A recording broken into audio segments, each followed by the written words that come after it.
That's why Chief Fry had to tell everybody that the community didn't have anything to worry about because, again, it's about enrollment.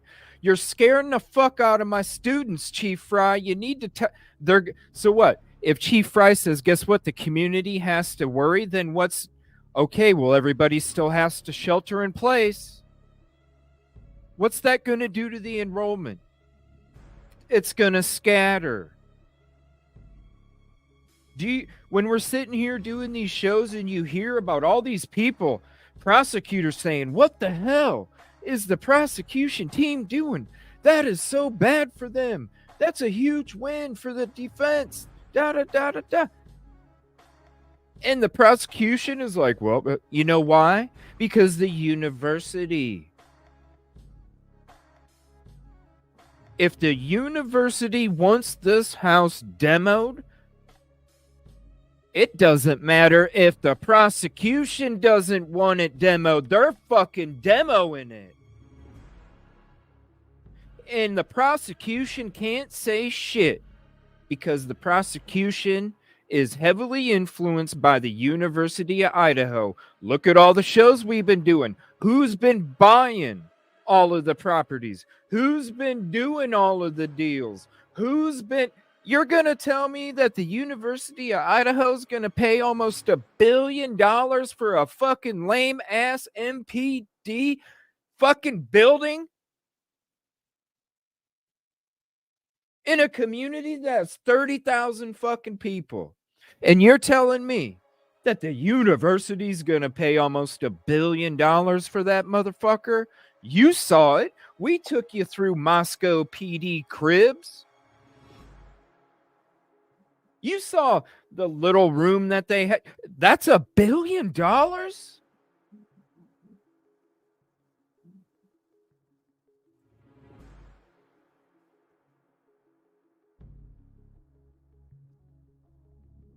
And they do it just like the politicians. They create these funding and donating ways that they can shovel money here and there. So that way there's no ties to them and they're heavily influenced. Just look at the American politics, people.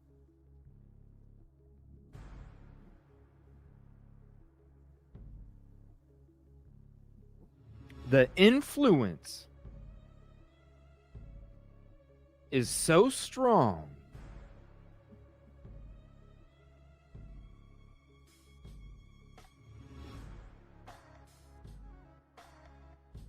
They didn't mind telling people, hey, we're going to demo it and then back off. Guess what? It makes them look good, right? Because in that boardroom, they're talking about public perception. They don't give a fuck about anything else than public perception. All right, sir. What's going to look the best? Well, we do need to demo it. So look, let's go ahead and do it for a demo. We know it's going to get fought, but guess what? We'll look like the good guys. Oh, okay, we won't do it, everybody. And then a few months later, let's go ahead and mention it again. Let's desensitize them so that way it's not a big deal when it actually happens. We're going to demo it. Okay, we won't demo it. Oh, yeah, we get to look like the good guys again. We get to look like the good guys. When the prosecution team has to go back, and the prosecution team has to go back to do what? Collect measurements? Well, if you want it demoed, well, then why in the hell are you going back? And I'm sorry, if the prosecution's going back, the prosecution, I'm not even talking about the defense. If the prosecution is going back,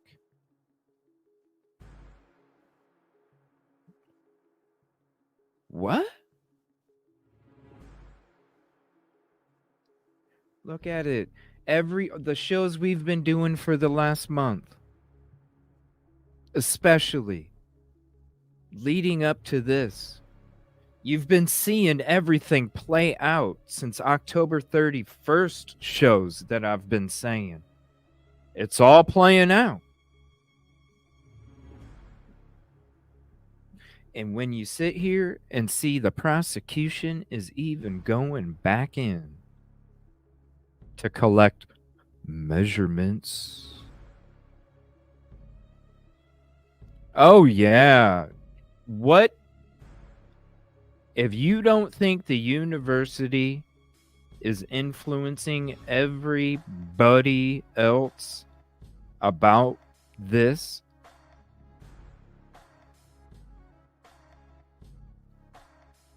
The signs are there. Enrollment would drop like it's hot. The signs are there.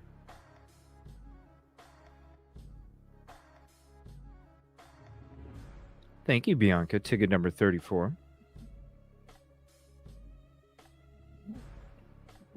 Oh yeah, when you look at the background, you can go back to the shows in the spring. We covered those. Yeah. I think it was March or April, somewhere around there. March or April, probably March. When we went into the background of those, and yeah, it's sketch as hell.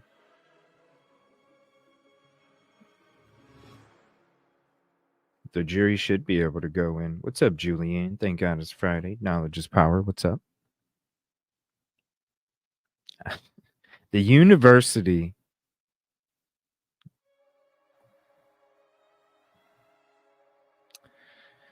Oh, the influence is so strong. It's so obvious anymore. I don't know how it's not. So this is the motion for scheduling order. 6 weeks. So just do me a favor. Type in chat just the number of how many weeks you think this trial would be. Just the number. 8 to 10. I'm saying 10 max. Comes now the state of Idaho by and through Latah County prosecuting attorney and respectfully moves the court for a scheduling order addressing without limitation the following. Scheduling a jury trial to run for approximately 6 weeks, including penalty phase. The state proposes that the court schedule trial for summer of 2024. State the university's influence again. Let's get this over, prosecution. Let's get this over. And go check out the last show where we talked about the promotion that is going to be happening soon of Dollinger, because I think Dollinger is going to be the new chief of Moscow. And I think the university, because the university has had so much influence with Chief Fry lately when it comes to the last year, I think Chief Fry has become expendable now. And I think the university would love to see Dollinger become the new chief. So let me know what you think about that too. That's the new freeze. Chief Dollinger coming soon. 6 weeks, huh? The state proposes that the court schedule trial for the summer of 2024 and that the trial dates avoid times when Moscow High School and our area universities are in session. As the court is aware, Moscow High School is directly adjacent to the courthouse premises, and already the significantly increased amount of media and other vehicles related to this case has strained available parking as well as safety and convenience for pedestrians, including students. That is true, because I do have footage, and I still don't understand why there's some people out there still leaving comments wondering if the footage is from when the crime took place. And I don't know. I thought we would think a little deeper than that. No, it's not. That's crazy. When you see footage and it has crime scene tape up, it means it was after the crime, right? Yes. So anyway, there is footage when I drove around where BK is being housed. and it's pretty crazy. It's no lie. There is no room for parking. There is no room, period. It is very scrunched. It's very small. Yeah. It is. I mean, you literally have what 8 parking spots, I think, if I remember correctly. I think it was 8 parking spots. I'd have to go through, but yeah, I drove around there when I drove during the daytime. When I went by where the grub truck is at too. It's right around that same footage because I was driving around the jail area of the neighborhood, and then I went back down, and then I went to the grub truck area after that. So it's around that footage.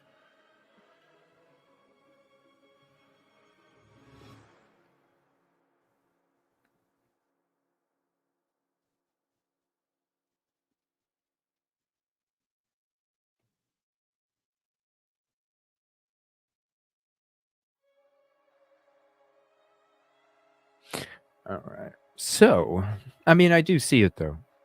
It with all the traffic, yeah. There's barely any places for anybody to park anyway. It's too scrunched. The court is also aware that when the local universities are in session, it is not infrequent for area lodging to become unavailable due to university-related activities such as sporting events, graduation. That is true, because there is very limited amount of places that you can stay, and those are the only 2 biggest cities in that huge couple-hour area until you get to some other bigger cities. So yeah, the lodging is very restricted as well. That is not a lie. The state also requests that the court set a daily trial schedule of 8:30 a.m. to approximately 3 p.m. for a trial of this length. It is appropriate to afford jurors some amount of time to tend to their personal affairs. Additionally, having more time in the afternoon allows for a better preparation by the parties and allows for reasonable opportunities and time for the court and counsel to address any motions or other matters that routinely arise during the course of jury trials. In the state's experience, this type of daily trial schedule is typically appreciated by jurors as well as court staff and counsel. Well, my first question is, why wouldn't you change the venue? So why have it in Moscow? Why not have the trial in a larger venue?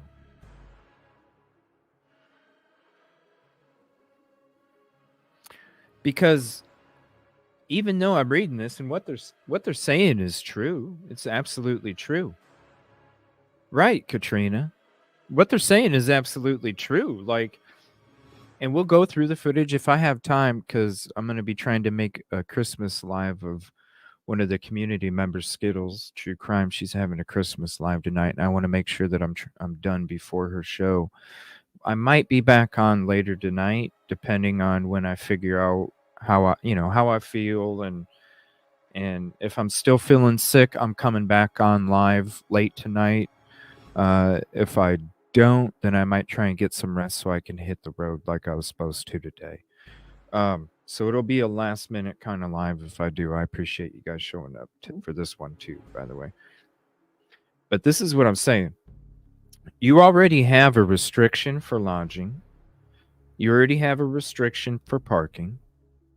So to think that Moscow can handle this kind of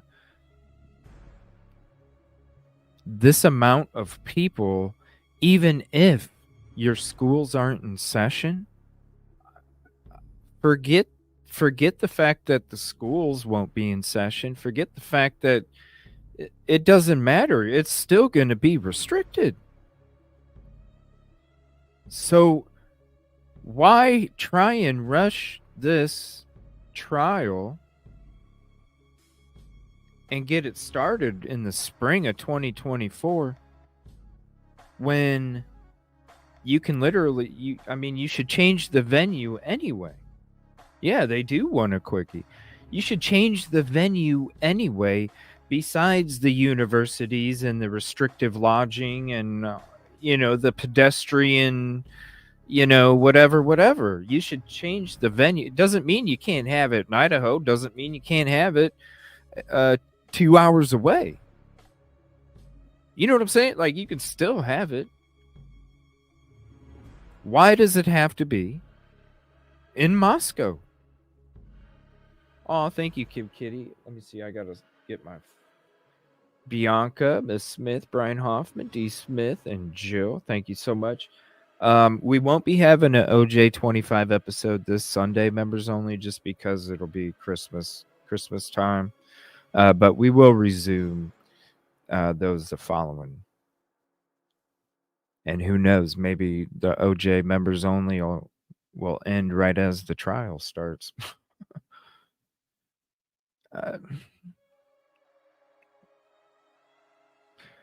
Why not just change it anyway? You're already going to have those issues even if school's not in session. There's no room.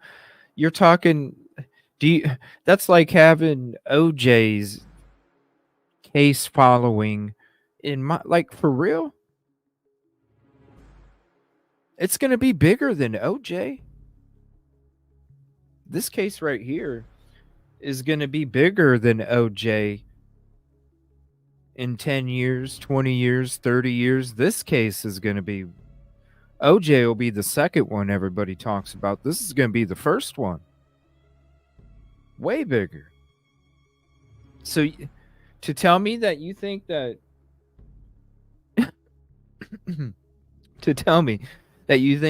you're going to be able to handle it in Moscow anyway? No. Change the venue. Deadlines for completion of discovery for both the state and defense. Yeah, because they keep saying, we don't got anything. Oh my gosh. Go back to October 31st. Like all of these shows. This is all laying out right here. Remember? February, March, they're going to get to a point where it's like, all right, we just got to. Deadlines for both parties to make expert disclosures pursuant to ICR 16B7 and C4. Deadlines for filings of pretrial motions and responses and replies thereto, including, but not limited to, motions in Lamine. Motions related. Where's Yoli? Motions relating to the death penalty and any motions under ICR 12B. Shout out Yoli. Appreciate you. If you missed the show with Yoli that we had on the last show, go check it out. I know she's busy doing her own work. She's got her cases she has coming up here too. 5. Oh yeah, and it's coming up to where she's got that one that she was supposed to start in, I think, October or November, and then that got pushed back. That's going to be coming up too. She's going to be finding out if she's got to be doing that soon too. That's a busy lady. Thank you for always hopping up and sharing your time with us, Yoli. Appreciate it. I don't know if you're in chat or not, but deadlines for jury questionnaire proposals, deadlines for proposed jury instructions, deadlines for proposed witness pursuit, deadlines for Rule 404B notices, dates for pretrial motions to be heard, any other matters to facilitate the orderly progress of this case toward trial. The state notes in this court's August 22, 2023 scheduling order, the court set a date certain for sentencing disclosure, including witnesses, exhibits, expert reports, and any other evidence. The state requests that the court allow the parties further opportunities to supplement their disclosures following receipt and review of the opposing parties' initial disclosures. The court's August 22, 2023 scheduling order also directed the submission of trial exhibits and names of witnesses. The state again requests that the court afford the parties the opportunity to supplement those responses after they have had the opportunity to review and consider the initial submissions of the other party. in its August 22, 2023 scheduling order, the court afforded the defendant an additional opportunity to provide notice of alibi in accordance with court rule and statute. The state submits that the defendant has already been afforded this opportunity, and the court heard argument on the motions relating to such. The state submits the opportunity for the defendant to disclose an alibi and notify the state of the same has passed, and asks that the court not reopen the issue. If it would help in identifying dates and scheduling, the state would recommend that the court schedule a status conference on the record for the purpose of scheduling. Ashley Jennings. And that is the motion for scheduling order. I don't know. Do you guys think that it's going to happen? Do you guys think that it's going to happen? Summer 2024.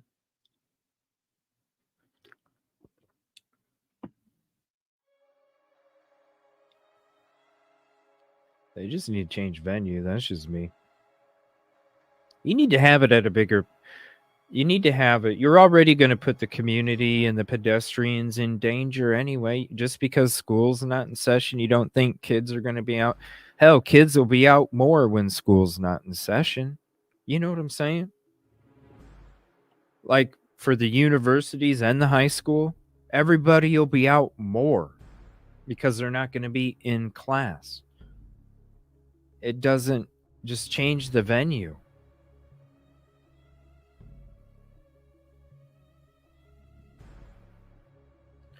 What's up, Deborah? Just change the venue.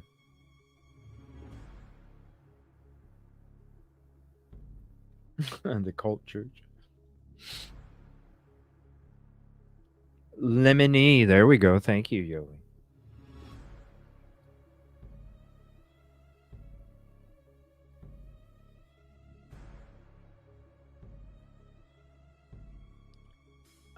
They're going to be...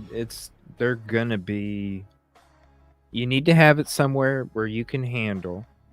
There probably won't be a change of venue. They want this motherfucker in Moscow, but I'm just saying, the people are already gonna... It's too small. It's too fucking small. Let me see here. Hold on. Let me look through my videos. Let's get some footage out. Let's get some footage. Let's see. Videos.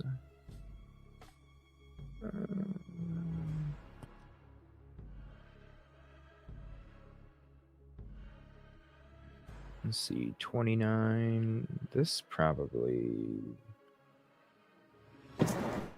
We'll see if this one has me going by. We'll just kind of chat here as I go through this.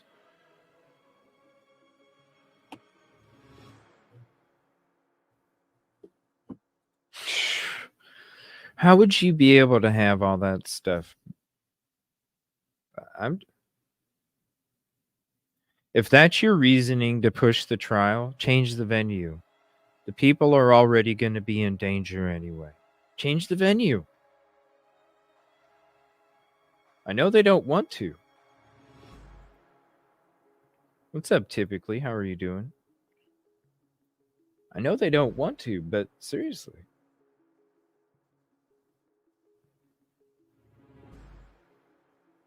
It's gonna be way bigger than OJ. They're not gonna have...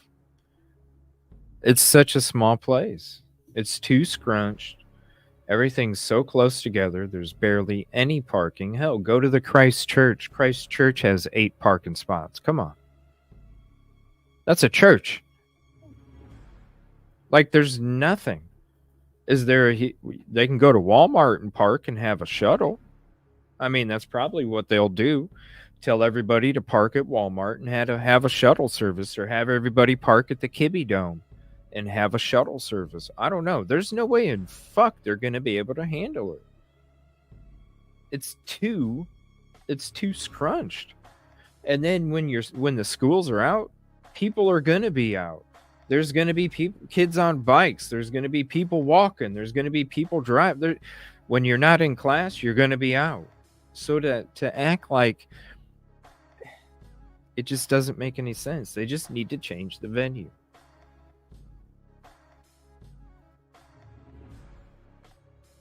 Well, and everybody has their own opinion.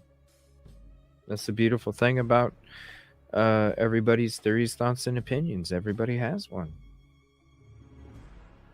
Some of us, don't agree. Some of us do. That's a beautiful thing.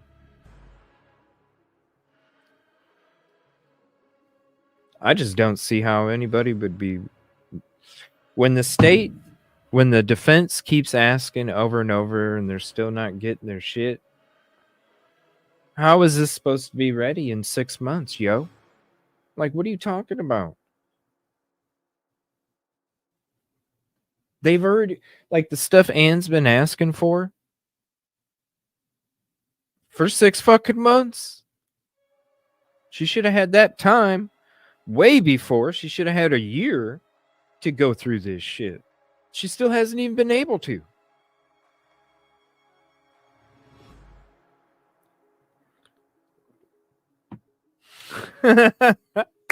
Yeah, it's not the Kibby Dome no more. It's the University of Phoenix Online. Or wait, it's the nonprofit organization that's built off of taxable and non-taxable bonds that's then going to purchase the University of Phoenix Online. And that's their address is the Kibby Dome. That's right. My bad. How do you even that's such a title, right, Miley? That's such a, how do you even, I just called Kibby Dome. The U of P Kibby Dome. Something. I don't know.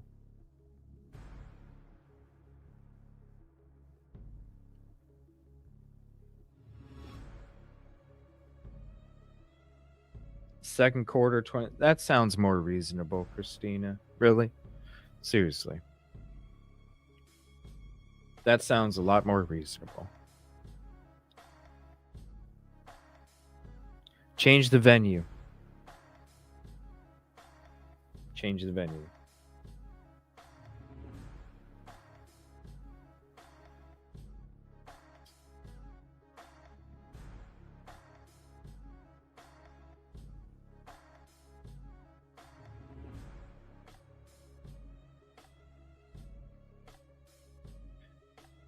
Just trying to keep them alive.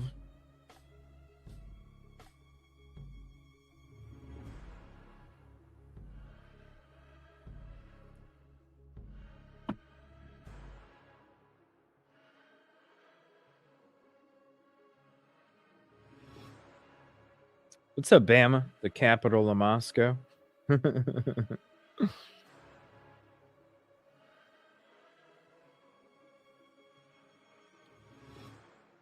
Shit, the last thing I wanted to do is get fucking pulled over from MPD, you know what I mean? Oh, this is when I went to, let me see, where else? Let's see, is this, I think I was, yeah, up here, I think I was driving around. So right up there is the jail. Let's see. I don't remember where I, whoa, hold on. It just stopped. Let's see, where did I go over here? I don't remember what footage I have where I drove. I think this is it though, where I drove.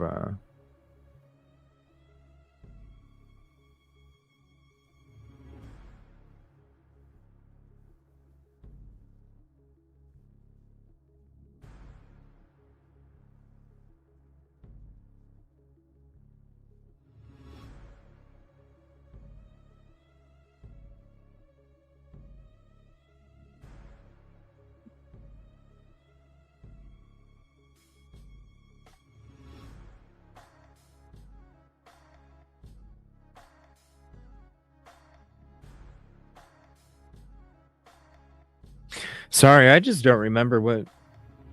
I just don't remember what. I think this is a video. Let me see. Let me skip ahead some. Wait, let me see. UPS store.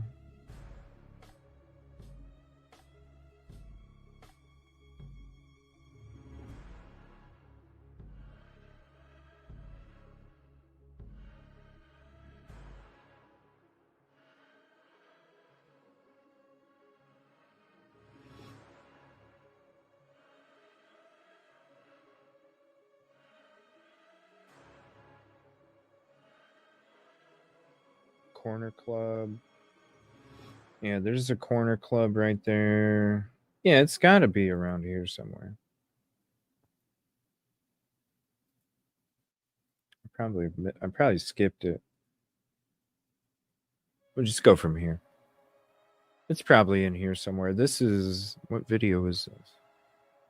I think it's like, let me see.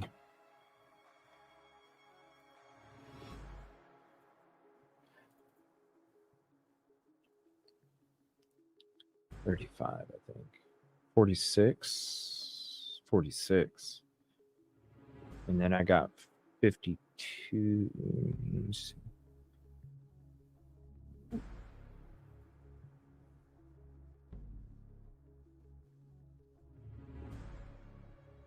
Yeah. Or in the 50s. Somewhere in the 50s I might have it too. But I think this is the one.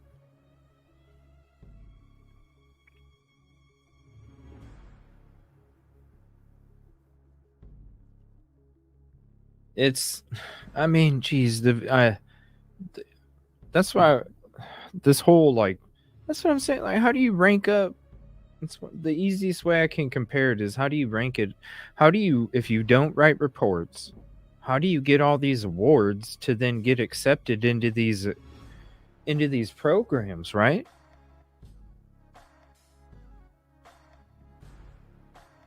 And then how do you rank up if you don't write reports?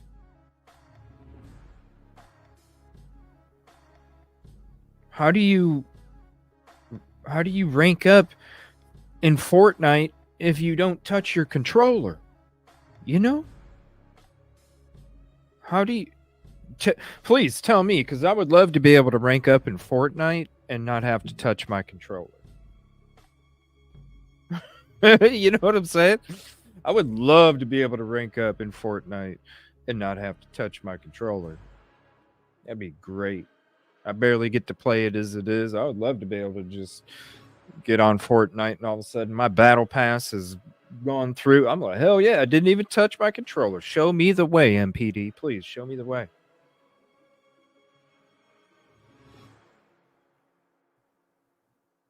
What's up, Tiffany? Oh, where's that ticket number 92? Thank you.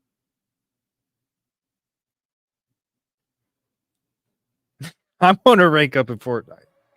Tell me. Because that's a pain in the butt. Sent me most likely why in Discord. What do you mean? What do you mean?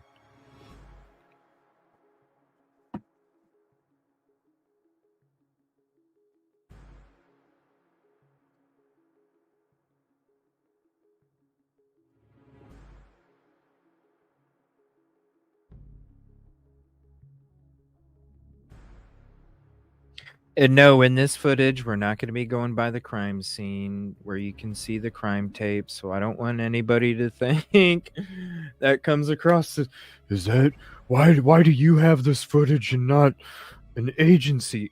Because it was recorded on the anniversary. So I know we're not going to be showing any crime scene tape in this one. So I'm sorry. I get a kick out of it when I see people leave comments and they're like, why do you have this footage and not? I'm like, what are you talking about, yo?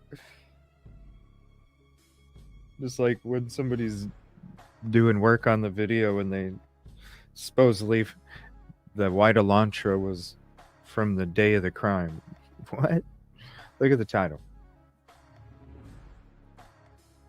Well, you know that this is a crazy, he watches. He doesn't comment. He doesn't comment, but he's got access to a tablet. He's got access to emails. You know, he has access to internet, although it's limited because it is when you're incarcerated, right? But he does have access to it, and he could be watching any of these Idaho shows because you've already heard that that's all he watches is stuff on the case. So he could be one of those that watches any of these shows or the videos that people put out that don't do lives. Definitely could be watching any of these, you know. And he probably is a sleuther himself. That's why I always, who's to say that the K-bar wasn't a gift to one of the victims, and one of the victims tried to use it as a defense when the person that committed the crime came in and committed the crime, and that's how his DNA got on it. Nobody ever said the sheath was, you know. I'm just saying. You know how popular Kaylee was. Maybe he, you know, they're in that close-knit area. Maybe he knew she was a sleuth as well. Hey, here's a gift. I got 4 of them, right? He's got 4 of them, right?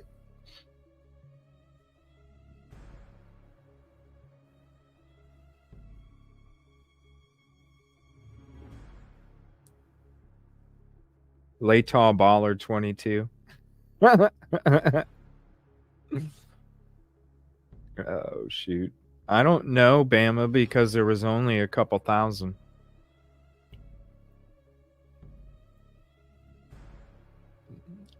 I mean, without evidence, I've felt that as well, Tiffany. You know, I'm just being honest. I felt those were the 2. Just being honest. It says speculation on the ticker.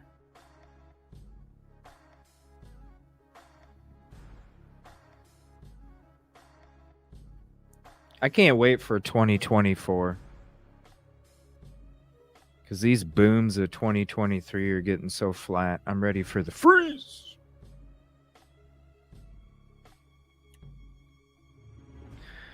I appreciate it, Richard. I'm sick as hell right now. I'm not feeling good. My stomach is, but I'm like, hey, even if I don't feel any good, it's no reason not to do a show. I'll just get some, I know, you know, I'm over 2023. I watched that latest video today, and I'm just in like the booms and the double booms, and I'm just like, oh my God, this is like, it used to be so exciting. I'm just speaking from my own, but it used to be so exciting to hear the boom and, whoa, what happened?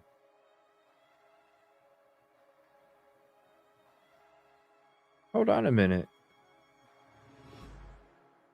Where'd my freaking video go?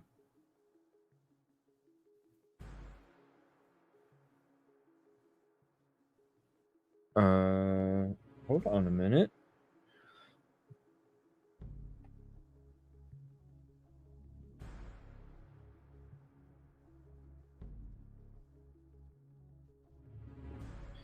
What the hell? Hold on. 1730. I must have to redo it again. 1730. So, all right, there we go. I don't know what the hell. I don't know. Oh, you remember that show Crank Yankers? Remember that show? I love that show.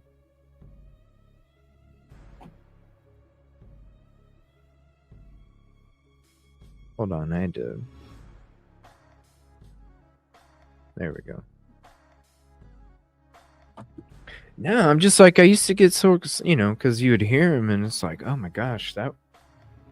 But it's like, I don't know, the last like 3 or 4 months, I'm just, every time I hear it, and then I watched it today, and then I heard the double boom, and I'm just like,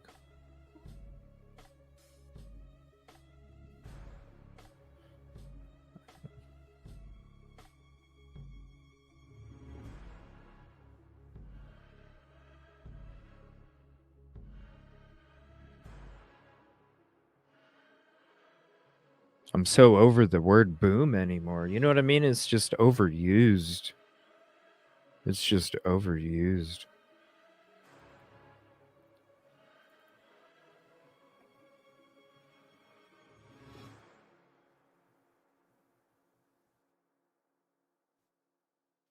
All right, this is a grub truck. I think it's right after this.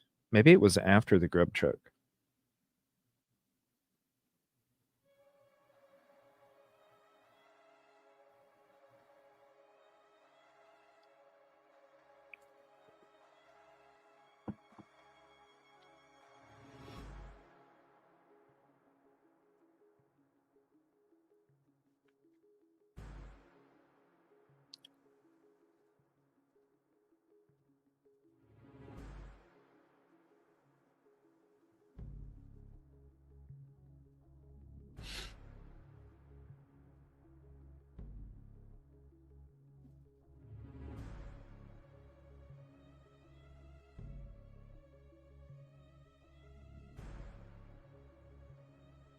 Yeah, cranky anchors.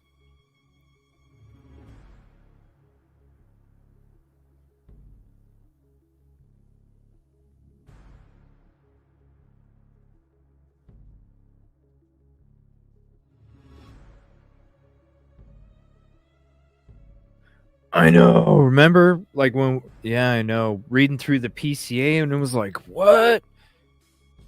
Maybe I'll do that. Maybe since I'm like, that would be a neat show. The day that I read the PCA, maybe I'll do like maybe on this Christmas trip I'll do like a premiere of the old episode, the day that I read the PCA. What? DM was on the second floor? I know.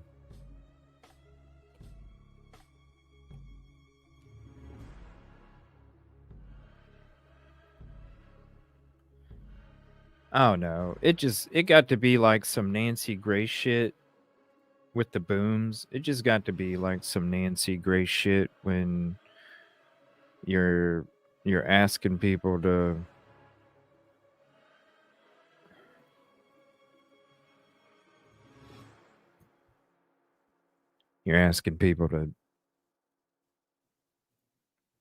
think that President Green not only drove by the frickin' victims during that I told Adam everything conversation, and then I don't know. It's been like this for a few months. For me personally anyway, the few months I'm just like, where's the I hear the word boom, but I don't see anything that's like stuff that's even been talked about for a year. It's like Andrew said in one of the like with this Megyn Kelly stuff. You go to a source, right? You go to a source that has a huge following. You go to a source that has a huge following, whether it's YouTube or Megyn Kelly, and you hear these things, and it's like, with the amount of resources that are available at your disposal,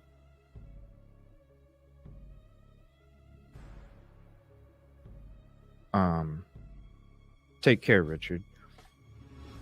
Why are we getting this kind of like, why am I spending 30 minutes to 50 minutes watching a video that I think that's coming from a huge following in a source, and then in the end I walk away and I'm like, well, that was just a waste of fucking time, when I could have got into another video that was sent from another play, like it starts to get discouraging after a few months, and it's just like, oh my gosh.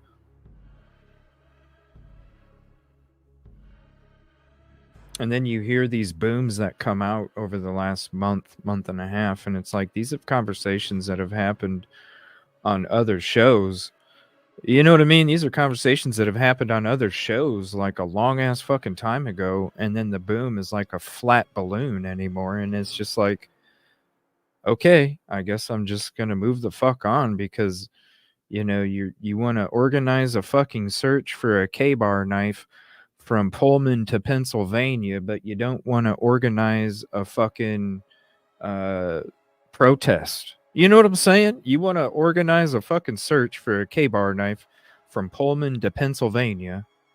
How many trash cans alone are in between that? But you don't want to organize a fucking protest when you have 300 and some fucking subs? And then you're asking your community that's the biggest. Well, guess what? The biggest isn't always the best.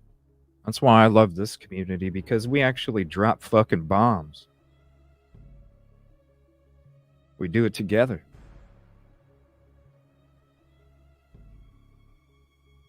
Biggest isn't always best. Especially when you're asking people to fucking look at the difference between a 2-window truck and a 1-window truck. I'm surprised none of his fucking subs didn't call him out for that. Like, what are you doing? Is this the truck? Video. You can see, right? It's like, why is that even part of the edit?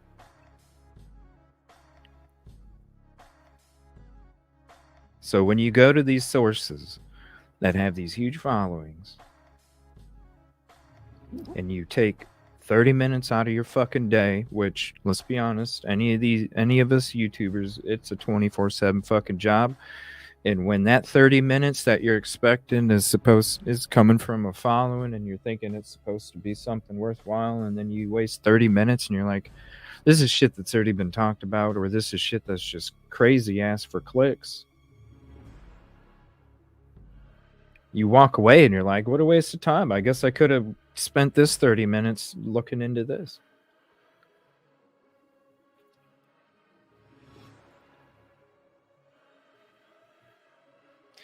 Well, yeah, most of them. I'm saying on TV and YouTube, it's a together thing. Huge following. The sources they have available. Hello, sir. Hopefully you're feeling better.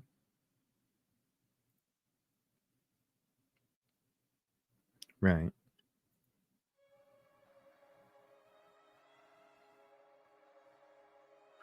Right, that too. Like, if you're gonna organize a search, you should have did it right after the crime happened. Just think, like, because, like, if you think wherever the weapon doesn't have to be, that's if the dude dumped the weapon going south of Pullman and Moscow. But hell, you got fucking weeks, right? You got not only the route from the PCA after the crime took place, but then you have from Pullman to Pennsylvania. Imagine all of the this is just garbage cans. This isn't the ditches that you could have tossed it driving down the road. You want to organize a search? What the fuck?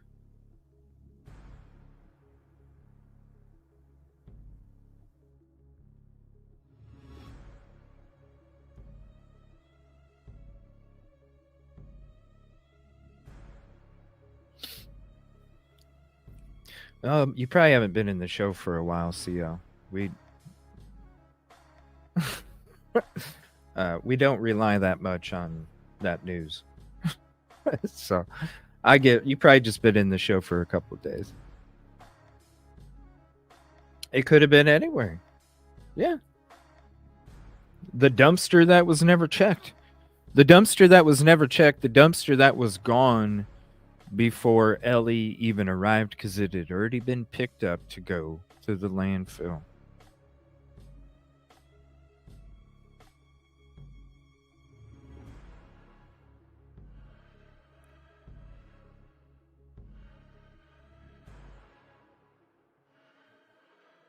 Oh, I think we are going to go by the crime scene in this footage too. You will see the crime scene tape. No, it was not recorded the day before the crime.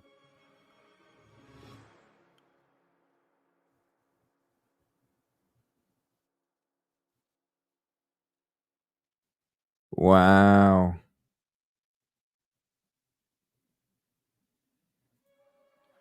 Well, there's the dates. Thank you, Caddy.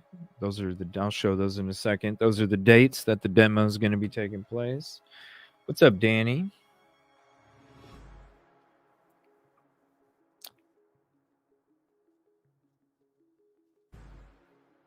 There was 3 dumpsters.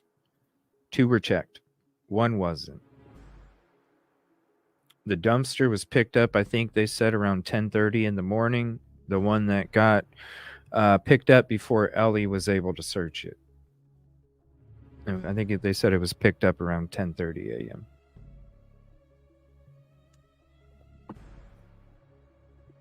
Mm-hmm.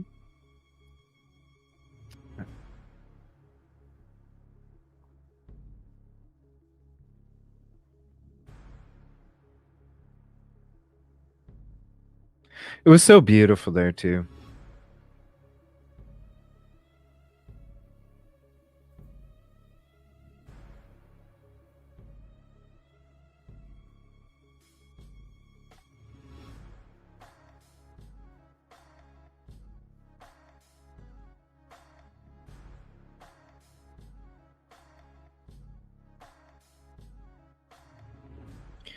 Well, that was one of the places I wanted to go. Was Snake River to go check that out, but there was a lot of fog and stuff like that, and so when it came to the time was so limited because it got dark around 4:30. The time was so limited in order to be able to capture stuff. So just the drive alone, one of the reasons why I didn't go down there to get that. But that was one of the spots. Yeah. Yeah, because there's other stuff that has gone on around there. But it is a very dangerous drive at night, too.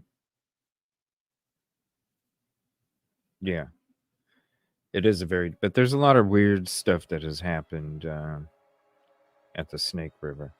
Let me see here. Let me share this from Caddy. So thank you, Caddy. A sign, excuse me, a sign indicating that cars will be towed away from the home where 4 University of Idaho students were unalive last year is seen in Moscow, Idaho on Friday, December 22nd, 2023. The house is set to be demolished later this month. Let's see here. 28th, 29th, the 2nd, and 5th, right before.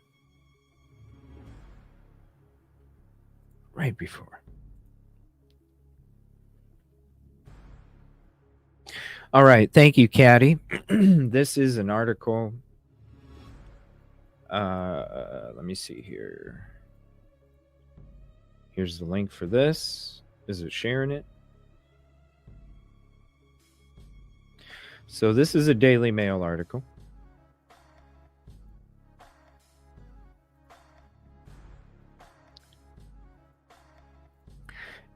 And Daily Mail, it says, frickin' pop-up, Shio. Get out of here.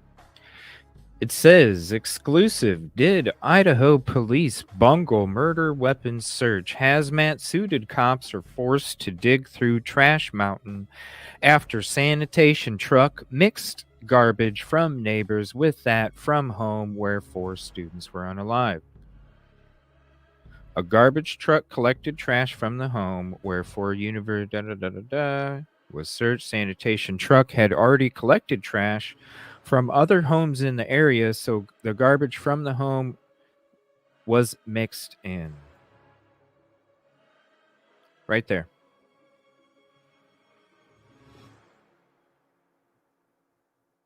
No, thank you, Caddy. I appreciate that. It's something we talked about a year ago. I just, when you have so many articles and stuff like that. I appreciate your help, Caddy, dropping that stuff. So there's the link. You can check it out. It's a bunch of bullshit. All right, give me 1 second now. And this is all I'm saying, okay? Like when it comes to this. So you got this. So you can already see.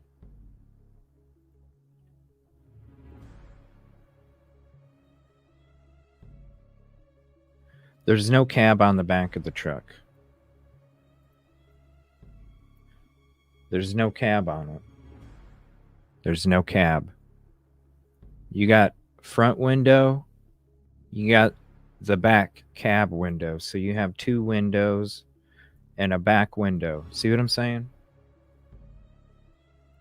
1, 2, back window, no cab. So when you want to compare it to a 1 window with a cab, and you play it back and forth and back and forth, I'm surprised nobody said anything. Yo, what do you mean? Why are you asking? Why are you doing a search? All right, for a weapon. Oh, I'm ready for 2024. I'm so done with the booms. All right. This is News Nation talking about, we're going to go in. There's some Forensic Frenzy. Shout out to Forensic Frenzy. Shout out to True Crime Overtime with Rosie. She'll be coming on the show here after the holidays as well. Shout out Rosie.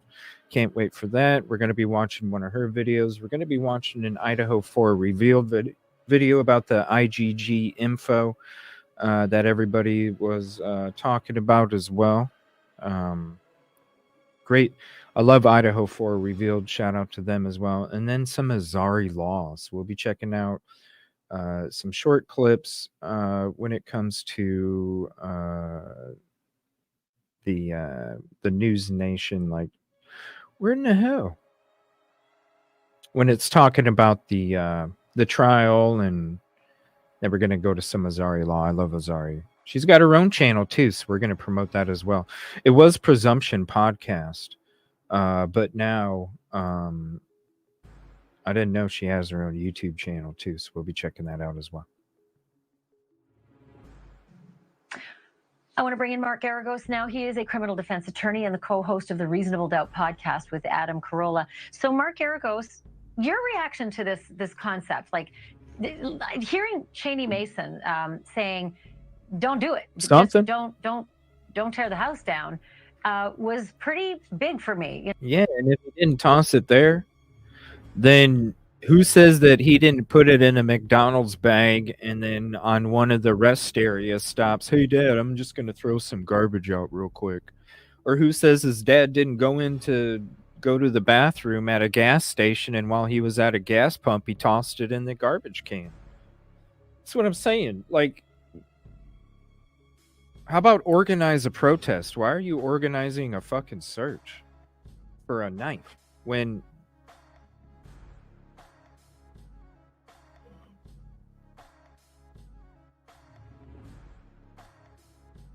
it's fizzle?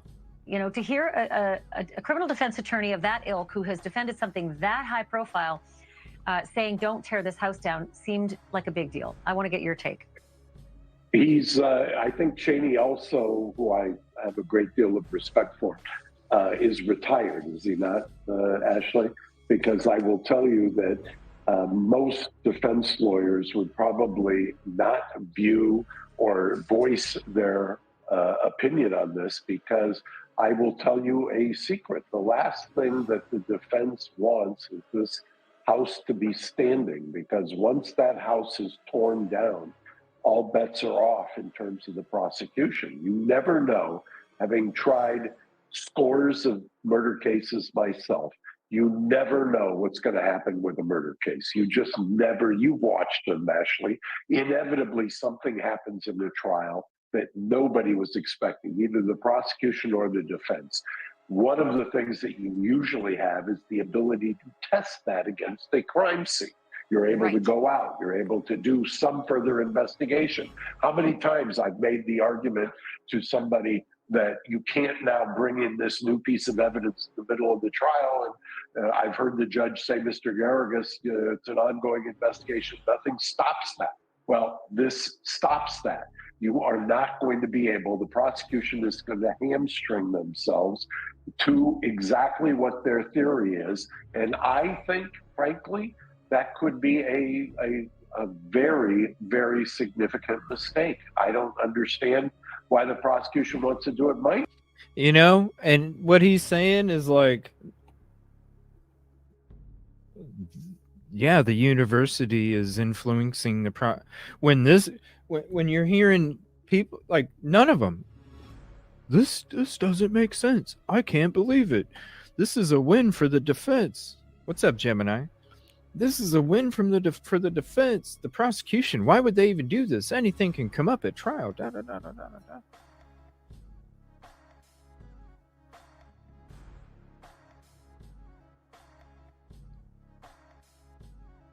It's not in campus, and you can't see it walking from campus, yo. It's on the other side of a fucking hill. The farther you go up of 1122, you're going up a hill, and then it comes back down. And then as it comes back down, that's when you see the campus. You don't even see this property from campus, and it's not on campus.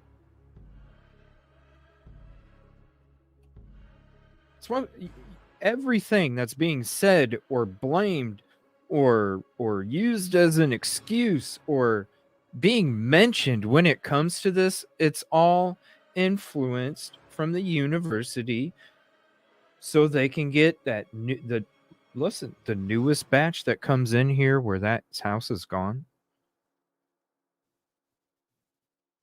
is the first year of them being able to cycle all the other students out of there that remember and were there and enrolled the day that this crime took place.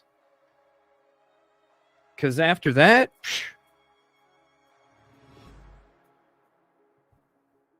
then it will be just a memorial. It's not going to be somewhere that a crime took place. It'll be a memorial to those. Right.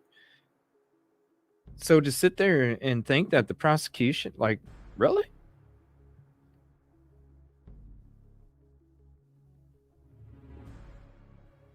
The university doesn't care. When you have these people saying this, what are you doing? There's no way. You just never know.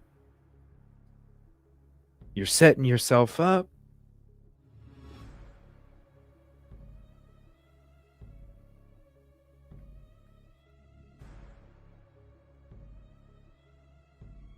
The university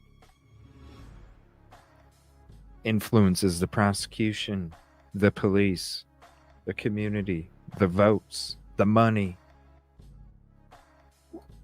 Mr. Green is the most powerful man in Moscow by far until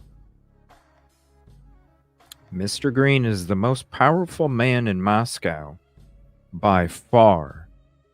And then the other people that aren't in the public, you know, the donors, the funders, you know, the boardroom that's above Mr. Green. Because Mr. Green not only has a boardroom above Mr. Green, but he also has more influential people above him. He's not the most powerful. Oh no. That's the group. The group that I feel is also involved in the grub truck and the flow of a lot of money. And that was just a little bit of fun for him, the stuff they did on the grub truck.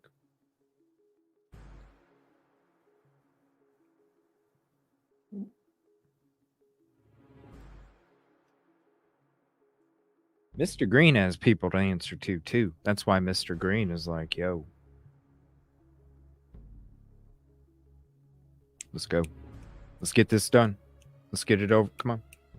We got the newest batch coming in is the newest batch. That's not going to they weren't there. They weren't there when the crime took place. They weren't there when the house was up. That constantly reminds them about the crime. Once the house is gone, it'll just be, oh, that's just where it was. Not where, oh my gosh, look at, because when I went there, as soon as I turned on to Taylor, it would hit you every time. It would hit you every time because I knew I was coming to the house. And like I always said before I made my trip, and like I said after I came back when I made my trip, when we found out that the demo was going to happen, oh, I'm so glad that I freaking went out there. Because what is the footage? What is the footage without the house? What is driving up and parking back there where the crime scene is, and you see the crime scene tape, and you see the house, and you see the deck, and you see the cement slab outside the sliding glass door, and you see how close the slab was to 1126 King Road, and you see the closeness of the edge of the deck to the side of the back hill going up.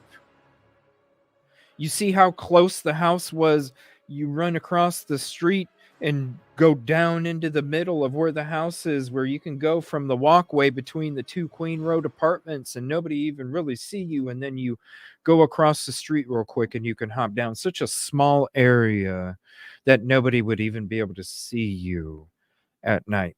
And what would that be without the house? Nothing. I wouldn't have felt those. How are you supposed to feel how close everything is if the house isn't there? You don't. How are you supposed to feel the immense vibes that were going through my body each time that I drove down that street, knowing that I was going to be turning onto King Road and then Queen Road, and I was going to be parking behind the house or going up to the house or doing every time?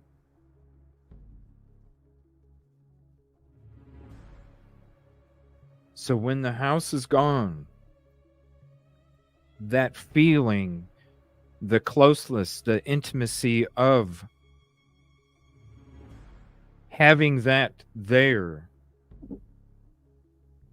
Because how are you supposed to experience, how was I even supposed to experience the creepiness of it as I'm parked there at nighttime, when I realized that anybody could have been sitting out there in their car, not looked like any suspicious at all, while somebody could have been parked there watching everything taking place in those windows, and how close you were, and how there was nothing to even have any kind of light illuminated on you if you were sitting there watching through the windows, watching the back patio, watching.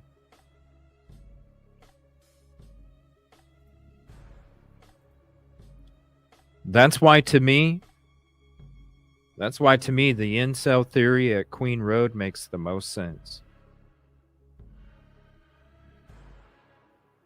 Because somebody, their car's not going to stand out.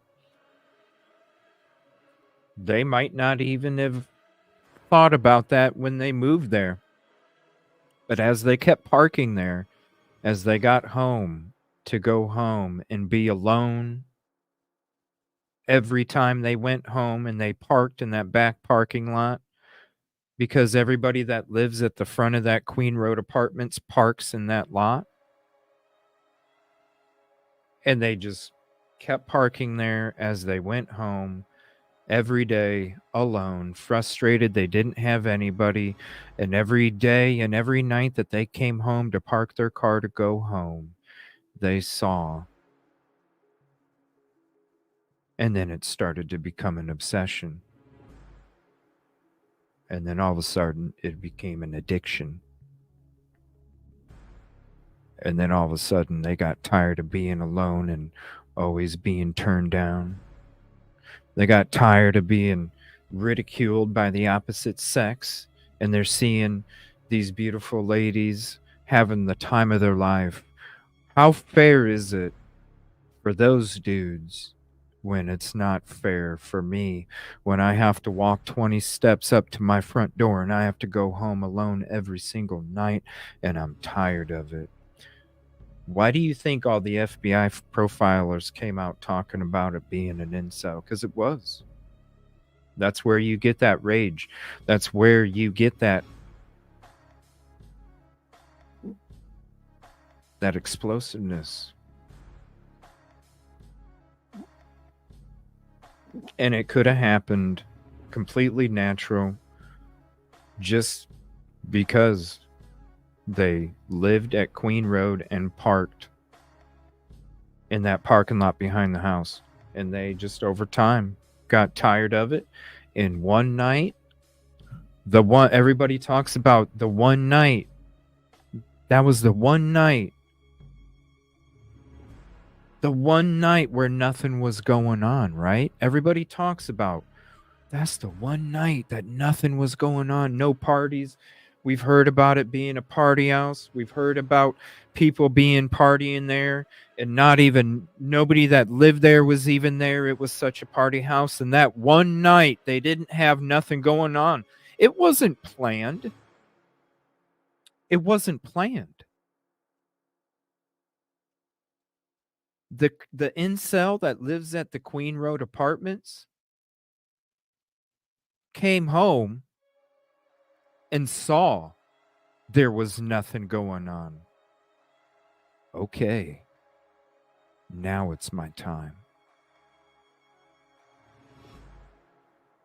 The night that nothing was going on in the house, it wasn't planned. It was an opportunity for that incel.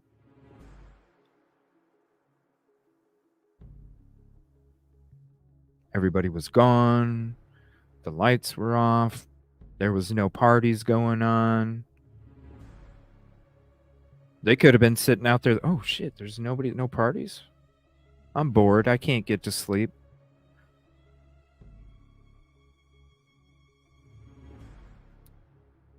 This is the one night that nothing's going on. Isn't that crazy too? Childhood home.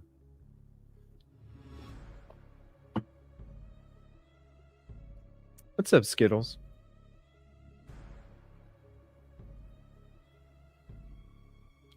Yeah, there's bushes all over.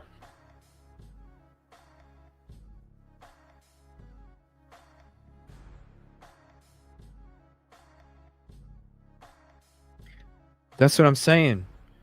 Where is your, besides the slab of the patio, it's all gravel and dirt. You know what I'm saying? It's all gravel and dirt. And if you're walking back up behind the property going by your car, then somebody that's coming out is going to think that you're coming home. You know what I mean? That's why I said I wouldn't be surprised if the weapon is at Queen Road Apartments. Well, I don't know now. I can guarantee you if the person lived there when the crime was committed and they fulfilled their lease, they might have moved out before the new year started. It might have been gone now. Because their search was the parking lot. That was it. And do you think that that's going to, unless they're injured themselves and like OJ and they're dripping, what's going to be there? Who's to say that they didn't have something already prepped in their vehicle, right? The night that I'm going to do this, the incel at Queen Road, the night that I have a bag that's already prepped. So then when the night happens, just like my gear, for if I'm going to hit the road, I have my gear bag prepped. So if I need to hit the road at the last minute, all I have to do is pack up a couple things of clothes and I can literally hit the road. Who's to say that the incel at Queen Road didn't have that bag sitting in their closet. The night they came home, they saw there was nothing going on. They went and put the bag out in their car. They put it in the back seat. Then they sat out there. Wow, this is the first night that's nothing's going on? Shit, I'm going to sit out here and wait. Because then I can probably, this can be the night. So then, notices, oh, there's nothing going, oh, okay. Some roommates came home. Nothing much is going on. Just a couple people. All right, I'm going to take this bag and I'm going to go set it in these bushes.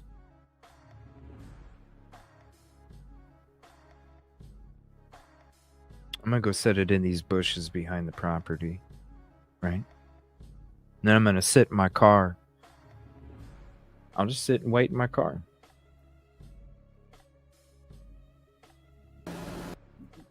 I'll just sit and wait in my car.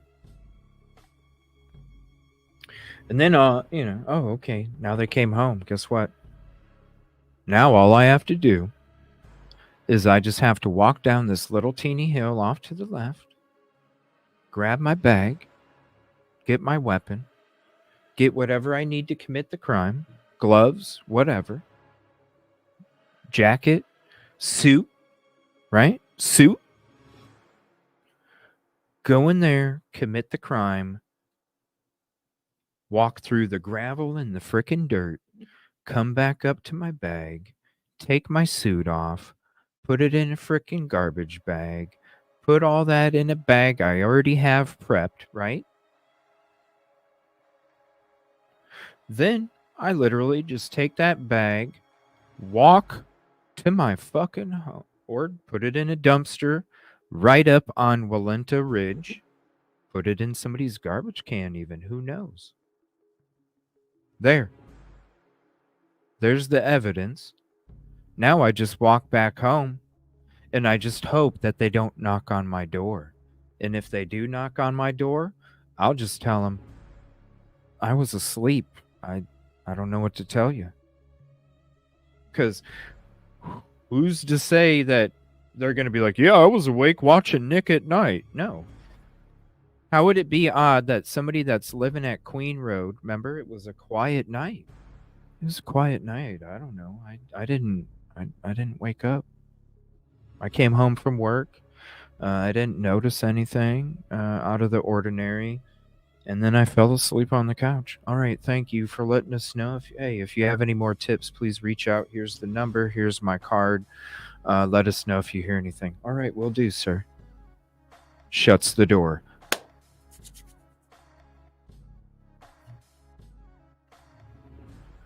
And they're out there. Which way did it go, George? Looking at the parking lot.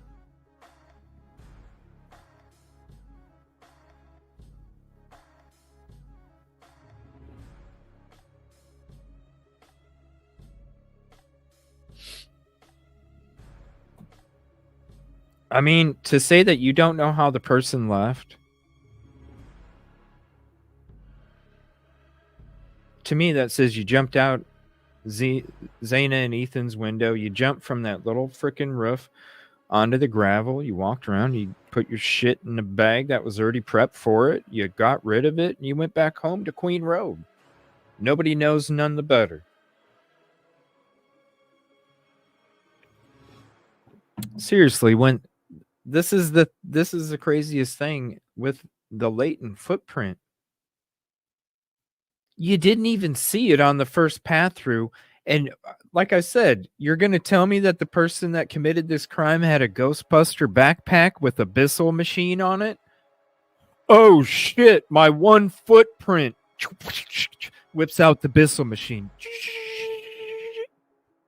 Really? Then how come that wasn't part of DM's statement? We heard a Bissell machine.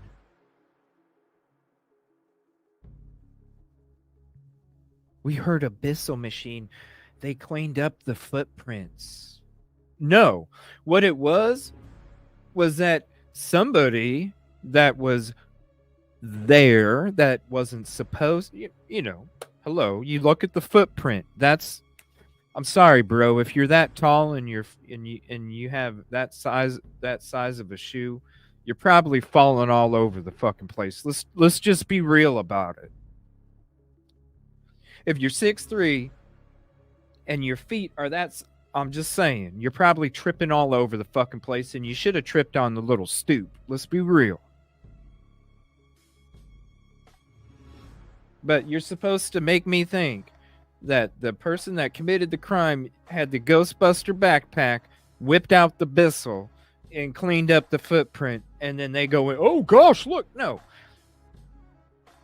One of the witnesses' footprint was there because they accidentally stepped in something that they didn't mean to step in and got shocked. And they didn't want to. How come the 8-hour delay? Well, I don't know. Well, now there's a footprint. How'd this footprint get there? I don't know. When your ass is the one that put it there because you accidentally walked into something and you didn't want them to know about it. That's why the fucking footprint's there. That's why the footprint's cleaned up.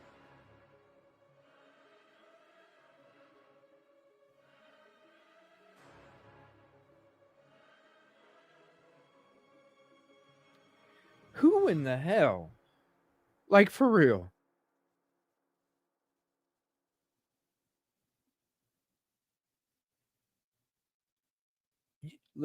I don't know. You must have some superhero backpack or something, because you got a exoskeleton machine where you don't have any injuries. You have some amazing Ghostbuster backpack that can not only remove any kind of evidence that shows your evidence other than the sheet, and how where did he go? How did they leave? Oh my gosh, what happened? Somebody just came in there and flew through that motherfucker, didn't touch the ground, right? I want that backpack. Is that out for Christmas? Is that like some new release where, like Marty McFly had the self-tie Nikes in the hoverboard? Is this like a new toy that's out now where you got like a machine that gives you some kind of like exoskeleton where you can't have any injuries, and then like you can fly all over this crime scene where nobody knows where did they leave? Oh my god. Is that out for Christmas? I want one. I always wanted a hoverboard too. I thought they'd have one of those by now.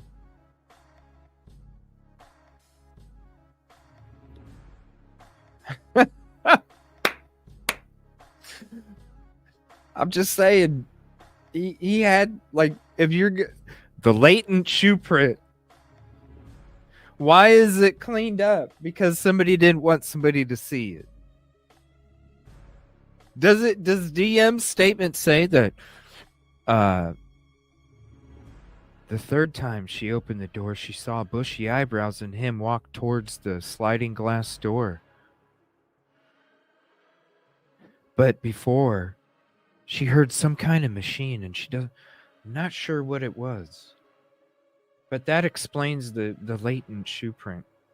I would love to hear the explanation on why they... you know what I'm saying? Like, I can't wait for this trial, because I want to hear how the prosecution is introducing this shoe print into how BK committed this crime, for real. Because I would love to hear the reason. The reason why it's latent. Why?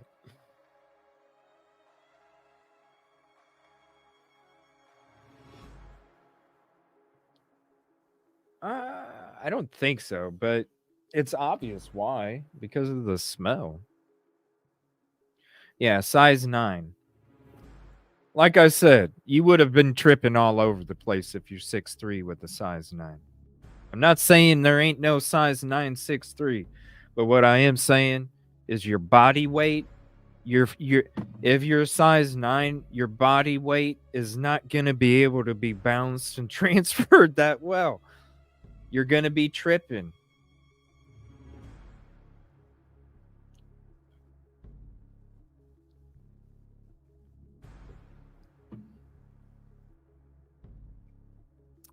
Oh, yeah. Shout out, Caddy. This was something, and I apologize for not doing a show yesterday because I thought somebody else would have talked about it by now. But I wanted to share this with you guys. You guys remember, and I don't know, maybe somebody else will claim that because they talked about it, that all of a sudden Moscow PD did this because they talked about it. When there's plenty other people that had that discussion before, and if Moscow PD or the FBI were going to do anything off of a YouTuber, it would have been done a long ass time ago. So when it comes to the tip line, remember the tip line that's always been, we've always promoted. Yes, we've always promoted the tip line being active. We've always talked about the tip line being active.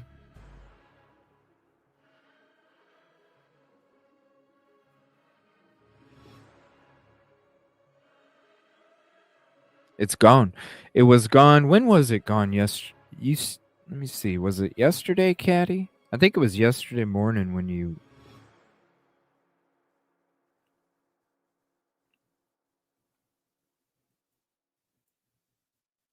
Thanks for reminding me too.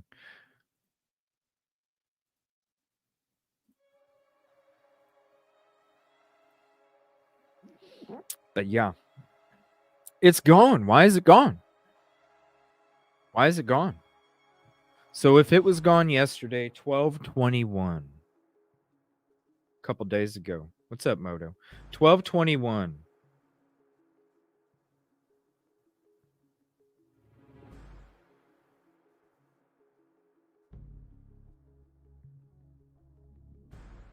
Why would it go away on 12/21?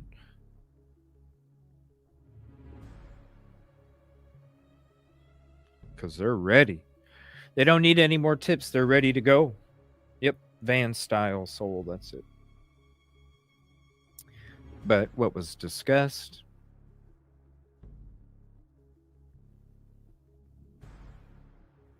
Yeah, they did. Right. So, but even when they did, even when they had the press conference that they arrested him, they said that they still wanted tips. They said that they still wanted tips because they still wanted to see if the tips fit the crime. And Fry used the exact word fit.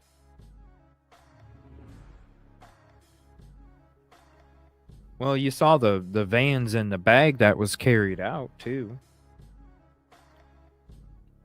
You saw the vans in the bag that was carried out.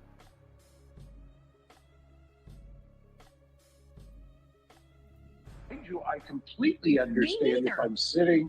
I understand why the university wants to. I get that. I understand why the parents are divided over it. I get that also. I don't understand why the prosecution would allow this. You know what I'm saying? What is this picture gonna mean when there's nothing there? How are you supposed to know how close the deck was? How are you supposed to know? It just. See what I'm saying? These trees, you put your bag right there, you sneak down, you hop up, you commit the crime, you go back to the trees, and then you go back home. Makes absolutely no sense. And when I talk about the frickin' the garbage truck that got away and the trash that wasn't collected, that was one of the 3 garbage trucks in the neighborhood. Who's to say that they didn't go right in the garbage can?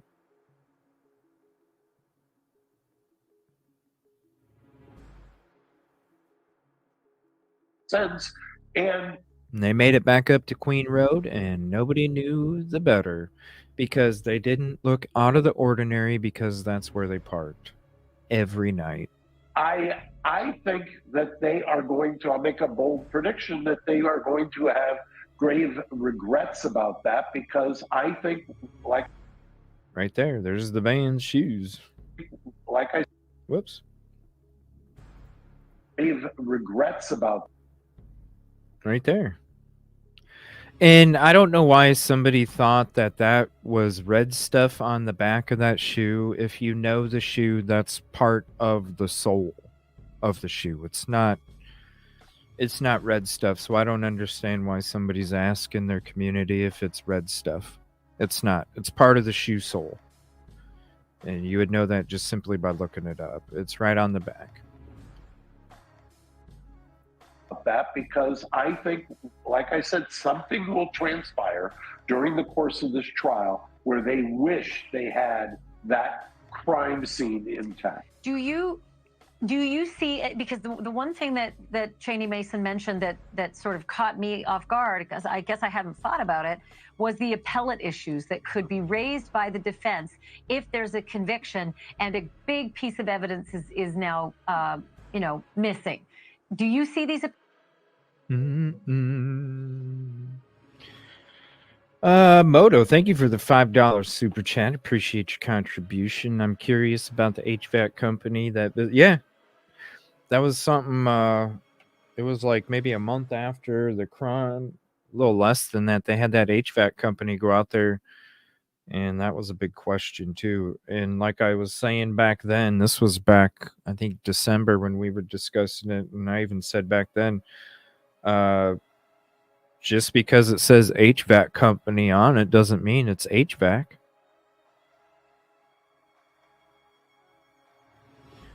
Just because you can throw a decal on the side of a van and have a fake uniform doesn't mean that you work for a legit company. It just means that it looked like somebody was there that was HVAC.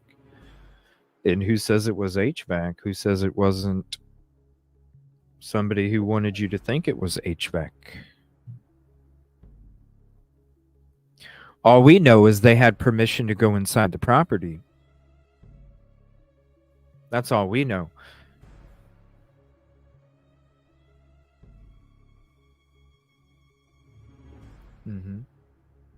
This was before that. Christina, they actually had a crew out there before the cleanup that was stopped the day that BK got arrested. They actually had somebody out there before that. They had somebody out there before that. This was... News Nation did a video on it.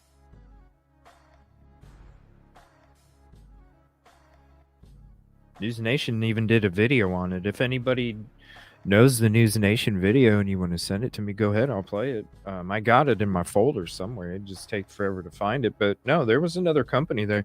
And that's what I was saying back then, last December. I'm like, who's to say that it could be Joe Blow fucking walking in there. All we know is that they had permission from the university to enter or they were told. You know, if it's somebody that wasn't an HVAC company, just because it says HVAC, that's just what they want. We don't know who truly went in there.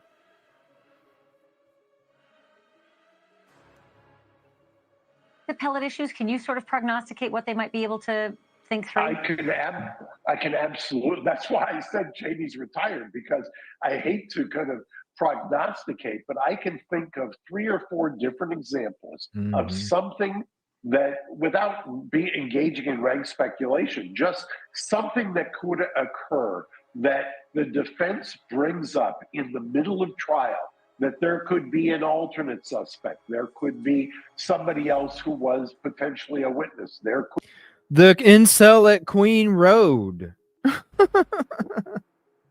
I mean, come on. Watch the frickin' defense use that as part of their frickin' argument. The Incel. Ann Taylor, please use it. Please use it. Could be somebody who testifies differently at the trial than what their statement is to the police. You've got memorialized police statements, but inevitably at trial, they don't track. And if you want to test that, or you want to say, no, this couldn't be, for instance, they couldn't see from this particular angle because of this, and all you're left with are various camera angles or photos or videos that don't exactly capture that, that's a tremendous problem also for the defense, and the defense will raise that. The defense will say, we were foreclosed. We were not able to then go out and test this new theory. By the way, the prosecution never gave us this heads up. They've now introduced this piece of evidence during the trial. How are we supposed to test it? That could be an appellate issue. The prosecution at the same time is going to say something along the lines of, Judge, it's an ongoing investigation. Of course we can bring this piece of evidence in. And then I need to get him on the show, man.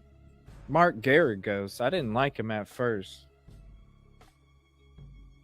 I like this guy. He's making a lot of fucking sense.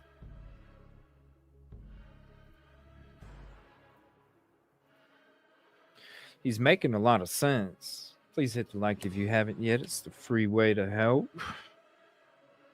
Appreciate you for being here. Making a lot of damn sense.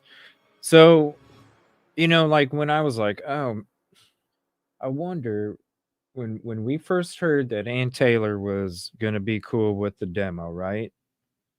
You're like, whoa, what the hell? In these last few shows, we're starting to hear like all these different opinions from all these different prosecutors and analysts, and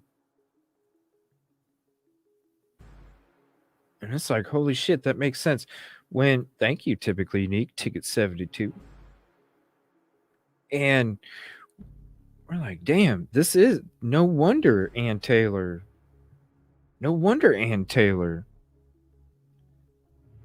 Like Yoli was saying a couple shows ago, like that means that the jury pool doesn't have to not only have the experience of walking through the property as a defense, coming from the defense. They don't have the experience of walking through the property, which then they can put BK walking through the property in their mind and their perception. That's closer to not being able to. And she made a very good point. So if the jury is not able to go see the crime scene and then perception put BK in their shoes as they were the ones walking around inside the crime scene, well, that's a hell of a win. So when I thought that Ann Taylor wasn't necessarily maybe giving effective counsel 100, in fact, it's the quite opposite. It's no wonder she agreed with it, and it's no wonder that she did too, because if you're thinking about it from a defense, the last thing you want to do, right, is have the jury go through the crime scene to then put your client in their own shoes when they walked through it themselves.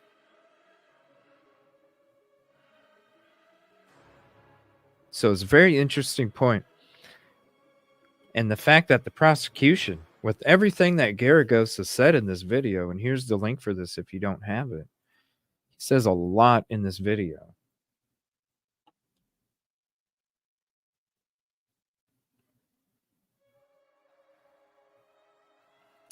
Yeah, the scans.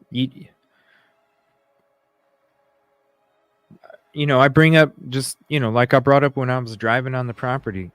If the house isn't there, do I really feel like, oh my gosh, this is about to be creepy because I'm going to go park and be this close to the house if the house isn't there? Oh, no.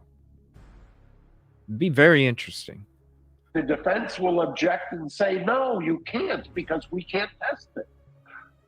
Because we can't test it. When Cheney Mason said that the House should stay standing not just through the end of the trial, but through the end of all appeals on a death penalty case, I mean, when I moved to the United States and became, a landed immigrant here, it was 28 years ago, and I covered a case in Texas of Darlie Routier. It was a death penalty case. She's still sitting on death row almost 3 decades later. So it gave me a bit of a shudder to think that the poor university and the students would have to look at this horrible eyesore for decades upon decades in a death penalty case that could have that many appeals. Eyesore? Well, the problem with that argument eyesore? is, and the reason I don't think that would ever stand up. I'm sorry, that's so disrespectful to the family, calling it a fucking eyesore. What the hell?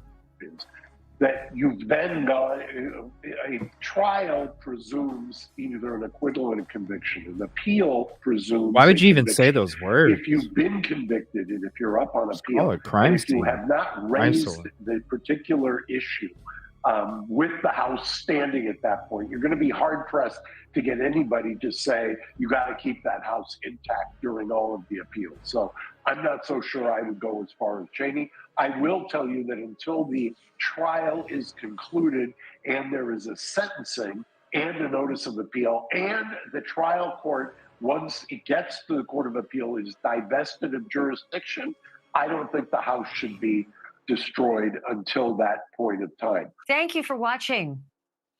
It's the damn truth. I want to say shout out to Caddy again. Here's the video. This is December 7th. This is what I was talking about. Thank you for finding that, Caddy. This is what I was talking about when there was a cleaning crew out at the property before he was even arrested. So shout out again, Caddy. Thank you for finding it for me. Here's the date right here, December 7th, 2022. I'm not bullshitting y'all. There was a cleaning crew, not even a month. And showing up underneath crime tape and going into an active crime scene raises a lot of eyebrows. Could it be as simple as they needed to just M1 keep the Bella, heat thank on, you so much or for the could an $20 investigator super actually chat. seek Merry the Christmas to professional you. Thank you for assistance your of somebody who knows contribution. air ducts and Appreciate air you. systems? I think that's really the two ends of the spectrum, isn't it? Way Actually, before. It's possible that this could be as benign as the heating went out on the building and they needed to get that thing going again, or it could be more complex. It could be that they are calling in professionals to assist the crime scene investigators in collecting filters and any evidence they could get from the filtration system. See? I wasn't bullshitting. Thank you again, Caddy. I appreciate that, because for me to try and find these, my folders are huge, and while I'm doing the show, I wish I had like Joe Rogan has Jamie. I wish I had somebody right here that could literally just make it, you know. So thank you, Caddy, and all the mods. I appreciate your hard work. December 7th, not even a month, 3 weeks.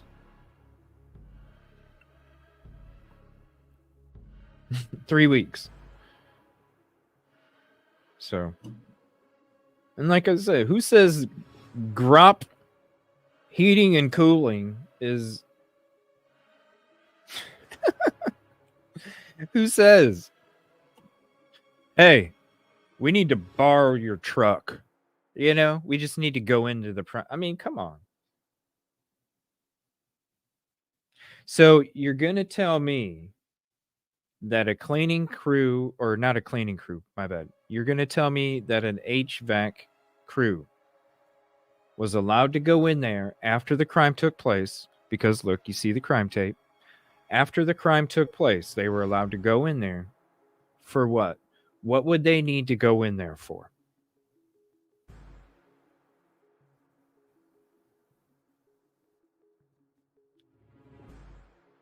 What would they need to go in there for?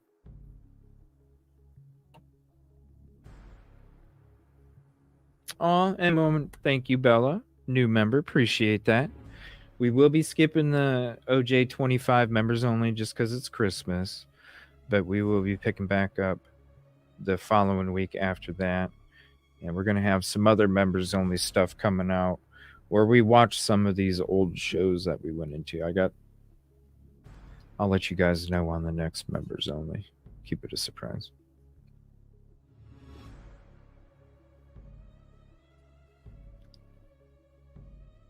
Oh, yeah. I never said there wasn't.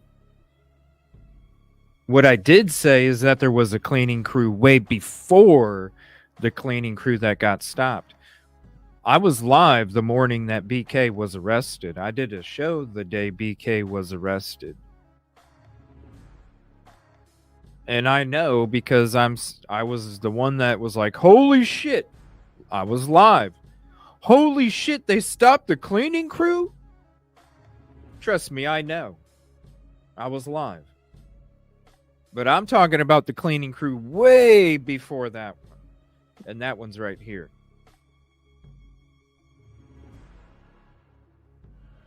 I know, I did a show that morning. I did a show that morning.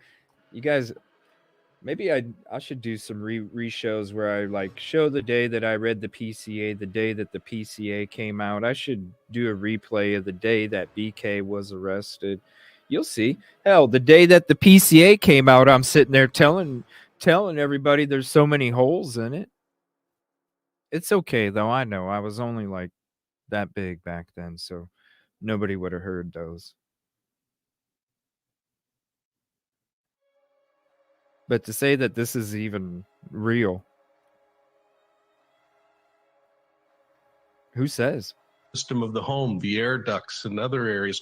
Why Or it would could they be be something there? as Come on simple now. as they want to go back and take another look at the forensics inside of the home. Come on And humidity is a problem, and they want to try to change the humidity in there so that they have a little better chance of collecting some evidence that otherwise is more difficult to see when you have lower humidity. So I think you got to kind of look at it from both ends of the spectrum, not get too.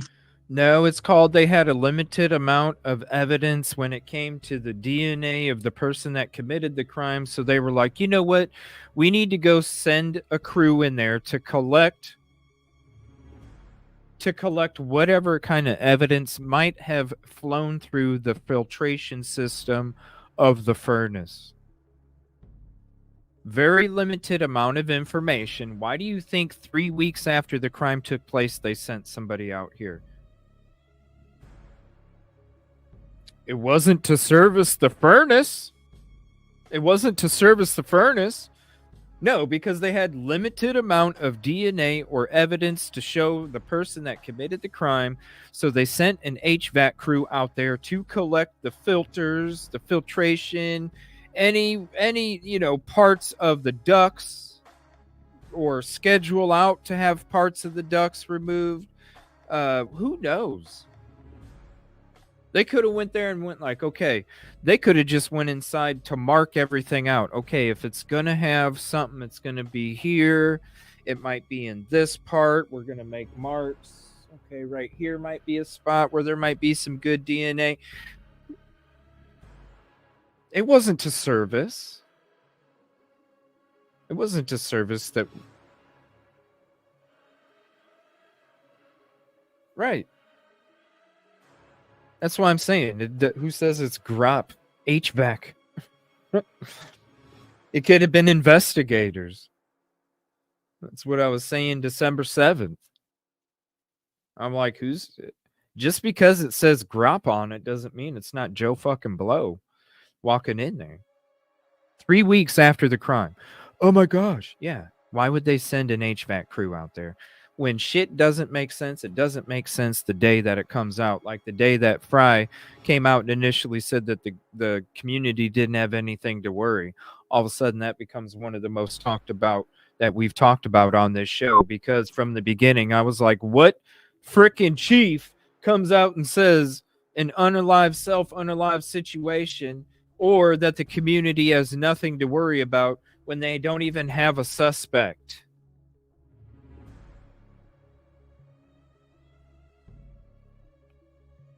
It don't make sense. Too focused on one or the other until they release a little information. And frankly, it could be preparatory now that we're seeing all of this evidence start. GROPP. To leave the home. It could be preparatory to starting some disaster cleanup, including cleaning up that HVAC system.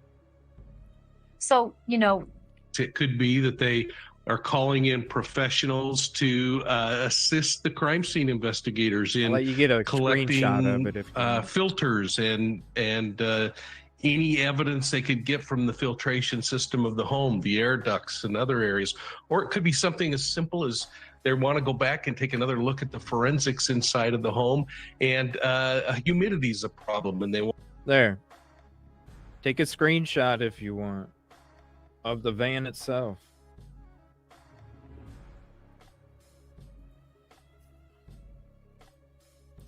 Here, let me save it and I'll just...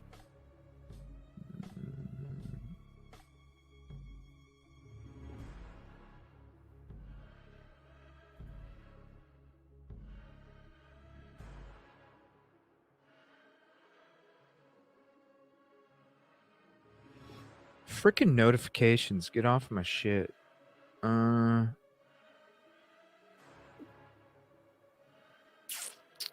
on. It'll actually be better if I zoom it in. All right. Yeah, that's a lot better.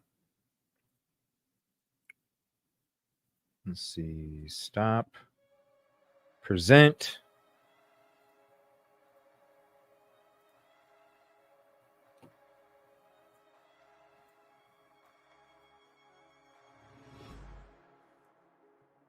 There.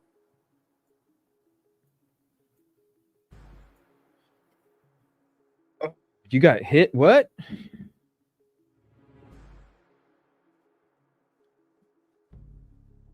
What happened, man?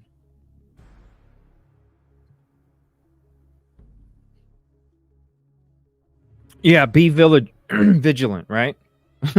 that's the thing that they always say be vigilant as much as they tell the students that, hey, we'd rather you spend it on beer than tickets, you know? Rather you spend it on beer than tickets. I don't know. Who says that it was a Grop employee? Who says it wasn't a van that was just used to access? It's YouTube gut feeling. It's like constantly, seriously. Like, it's frustrating as hell too, because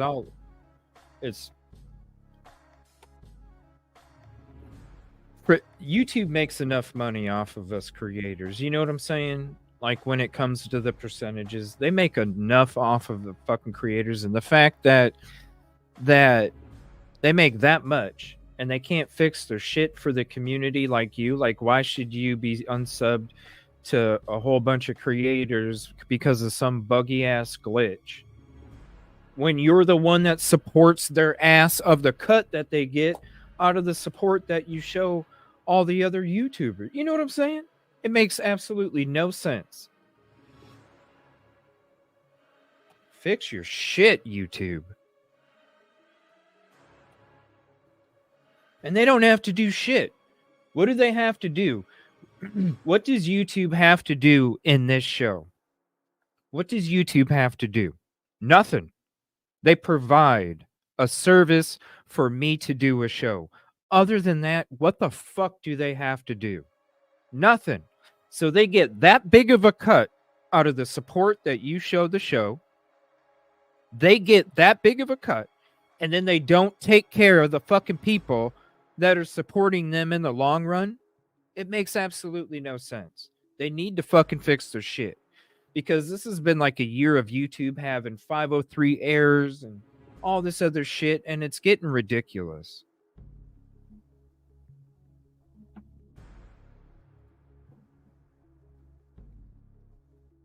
Really? Air scrubber? Huh. Maybe that's what they were doing. Air scrubber. Let me look this up. Hold on.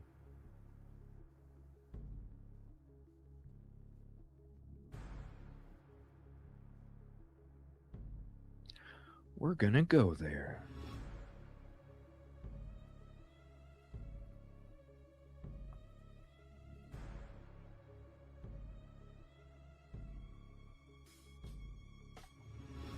There it is. That's it. Grop in Moscow, 208-882. Yep, that's the same number.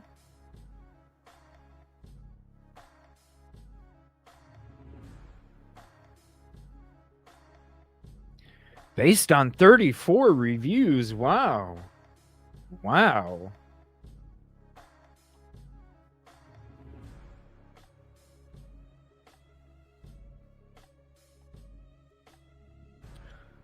That's a great shot. I'm going to have to go golf there next year.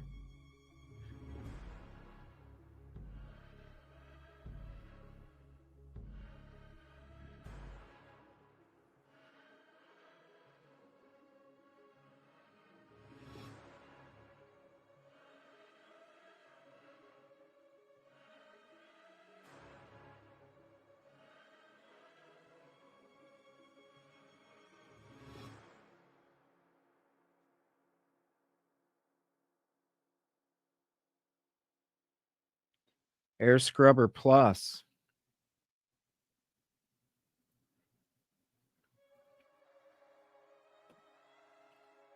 Where is it? Where's the air scrubber?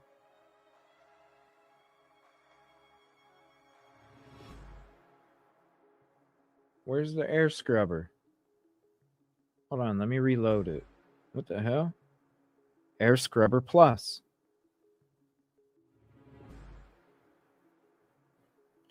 Where's the air scrubber?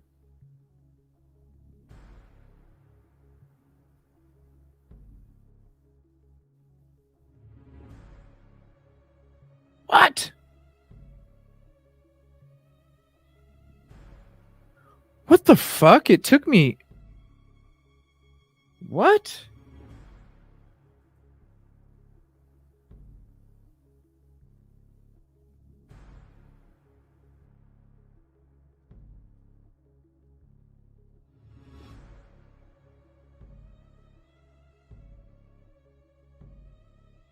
Air Scrubber Plus.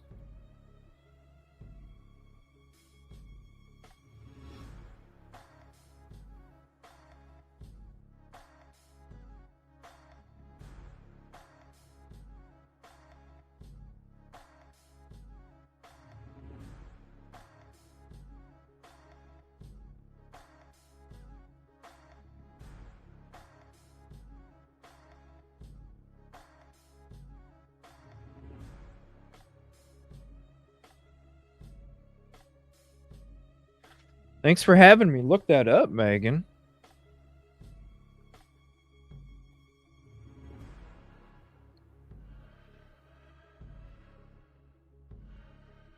Air Scrubber Plus. Well, that would make sense then. That's why they were there. To clean the air in there. That would be for, you know, right? For to come there 3 weeks after the crime. You come in there and you set up an air scrubber. Yeah, you set up an air scrubber. So that makes complete sense when it comes to that. I think that's why they went there then. All right, give me 1 second. Let me go to the next one here.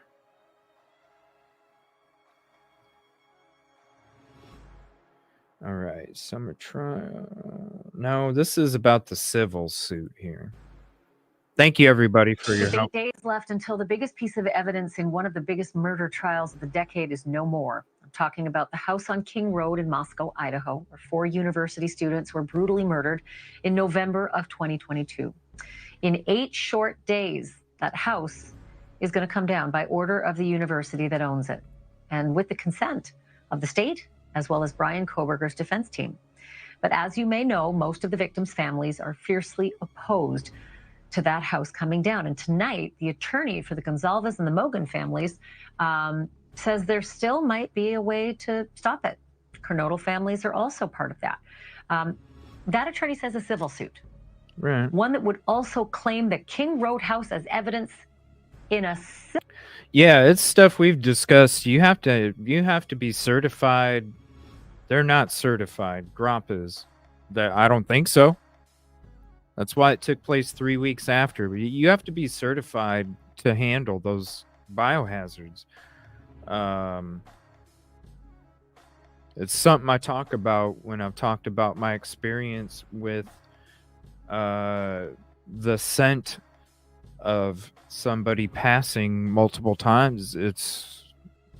Yeah, it's biohazardous chemicals, material, whatever you want to refer it as, and yeah, you have to be certified to clean it up. That's why I think they went in there with an air scrubber, because that was already done. Civil case. It was already done. Well, that might pave the way for an injunction to preserve the house. Months It ago, could collect the particles, I don't family's know. attorney, Shannon Gray, Yeah. filed what is essentially a placeholder that reserves the right to sue various parties over the horrors that took place in that house. He says the only thing stopping a suit like that going forward is what stops a lot of litigation. It's expensive, and money doesn't grow on trees. It takes a lot of money to fight that kind of action against a massive opponent like the University of Idaho. And if you think that the families raked in a whole bunch of money from their GoFundMe pages, they didn't. We checked it, and there's only 3 of them that exist. The grand total for all 3 families with the GoFundMes is less than $200,000. So unless some kind of big investor or fund ponies up, the chance of the Idaho house being saved is likely just talk. One place where it is being talked.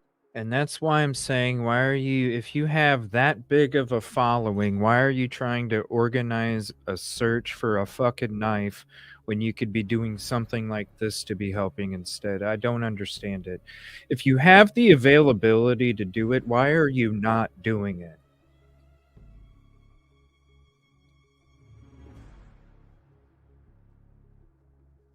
Ridiculous. Talked about, though, is the University of Idaho Murders Case Discussion Group. It's one of the biggest true crime pages on Facebook with about 227,000 members. And Christine Cameron and Alina Smith are the administrators, and they are kind enough to be here with me live. It's nice to see both of you again. Thank you for being on. Christine, let me start with you. What are the folks in the Case Discussion Group page saying about this issue? Good evening, Ashley. Thanks for having us. Okay, I don't care about a fucking Facebook discussion group. I don't care. Okay, I don't care about that. I'm sorry. Here, if you want to see the rest of this video, here's the link to it. Like I always ask everybody, make a playlist that you can save these links, you know, Evil CJ playlist or something. You know, whether to save them for yourself, like the HVAC, or you want to finish watching this. I don't really care to hear what a Facebook group has to say, where they debate the fate of the. I just don't care. I really don't. 1 second. We have other things that we can. So let me get to the next one here. All right, this is.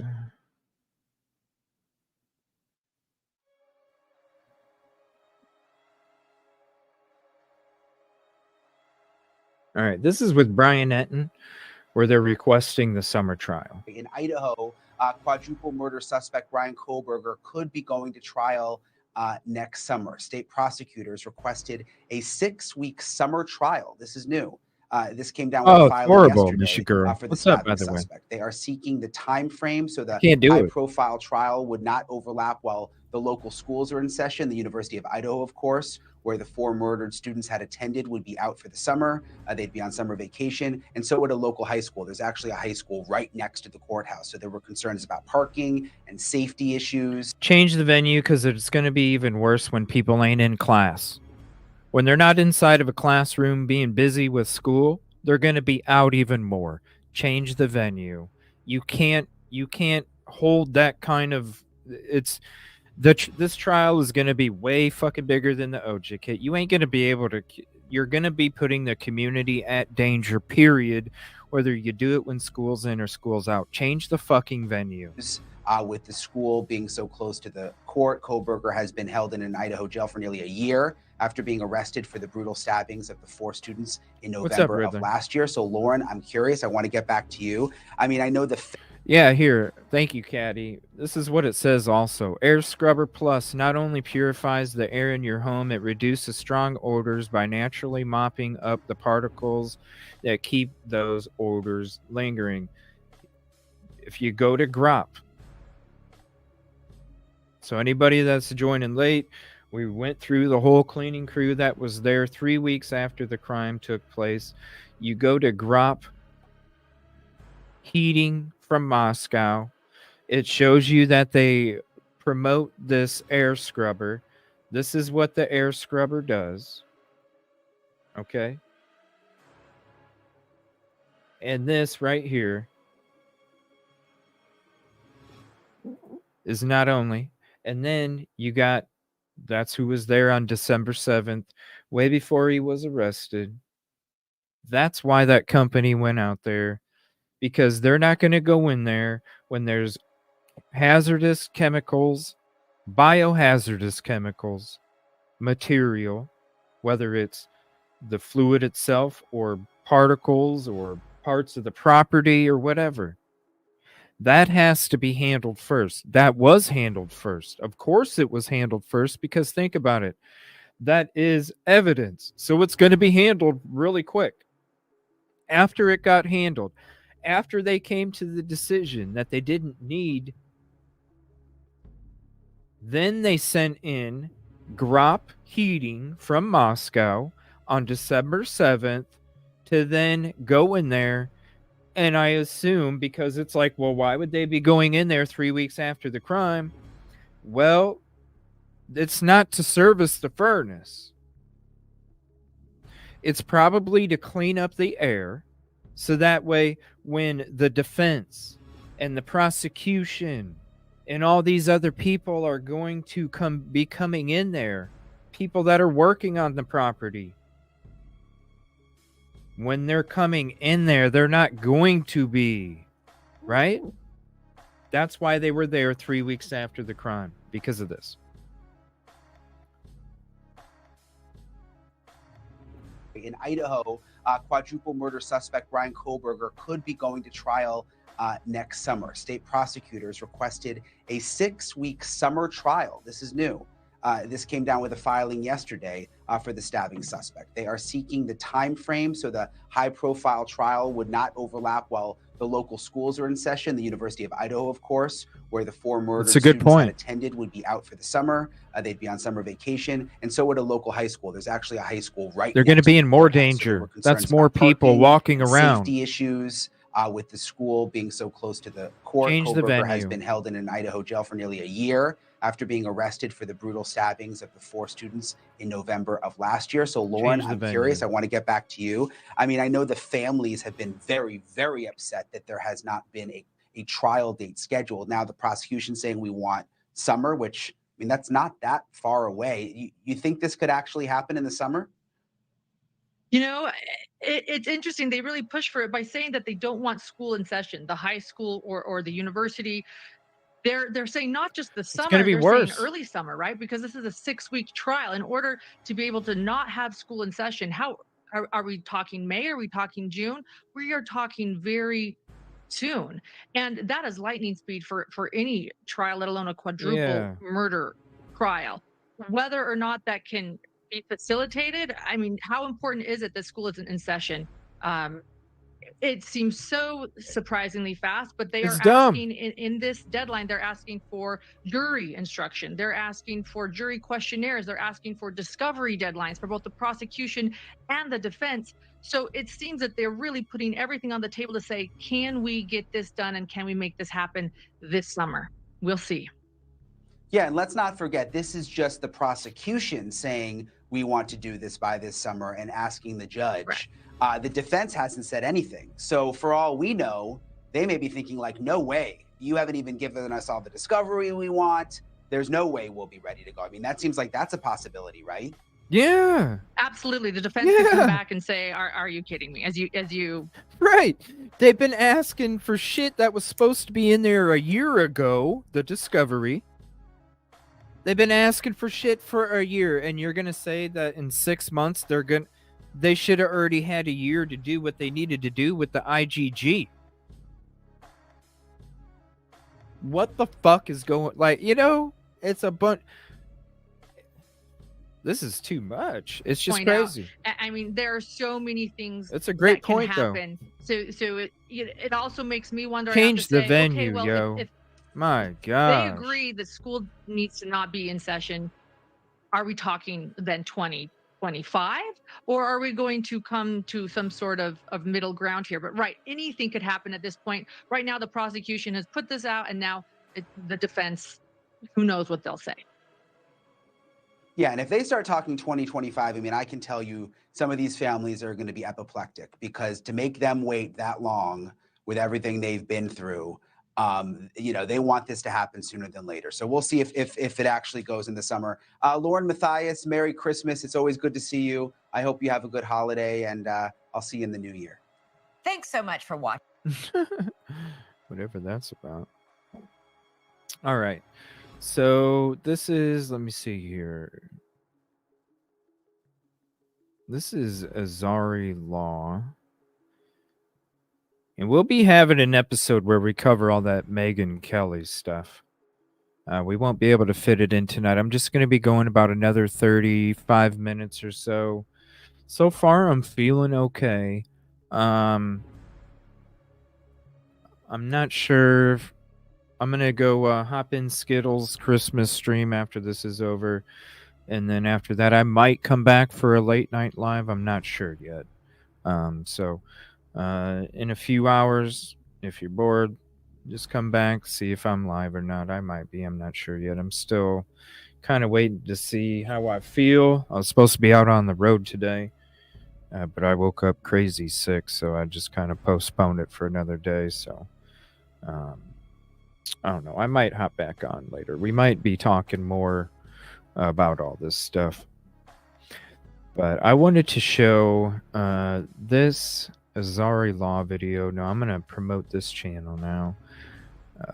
Now she's on the Presumption podcast. She's also became a part of News Nation a few months ago. But I do appreciate, I feel like she keeps it real.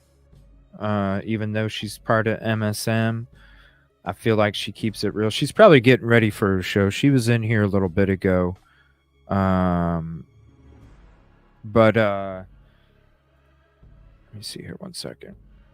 But she's probably getting ready for her show. It's going to be on in about 40 minutes or so. I wanted to make sure that I ended my shows before hers was on. So this is Azari Law. Only 820 subs. Definitely needs some love. She does great work. This is one of the videos about the motive. Will Kohberger indictment get thrown out? Now, this is from a day ago, so I don't know why. Maybe it's an old video of hers. I don't understand why it was a day ago.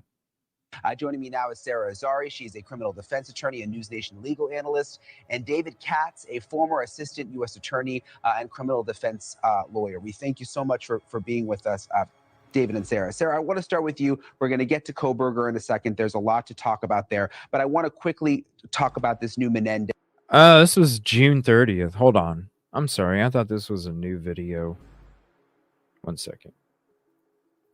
I mean, she posted it a day ago, but it's from an old.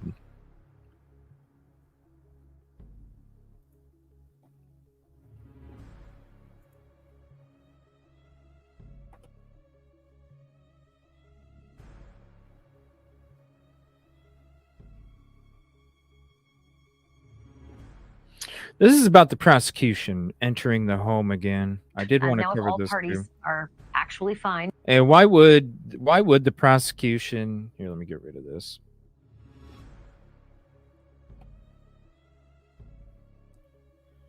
She is. I love her. Thank you. I appreciate it. I am feeling a little better. What is the Moto sound overlay? What?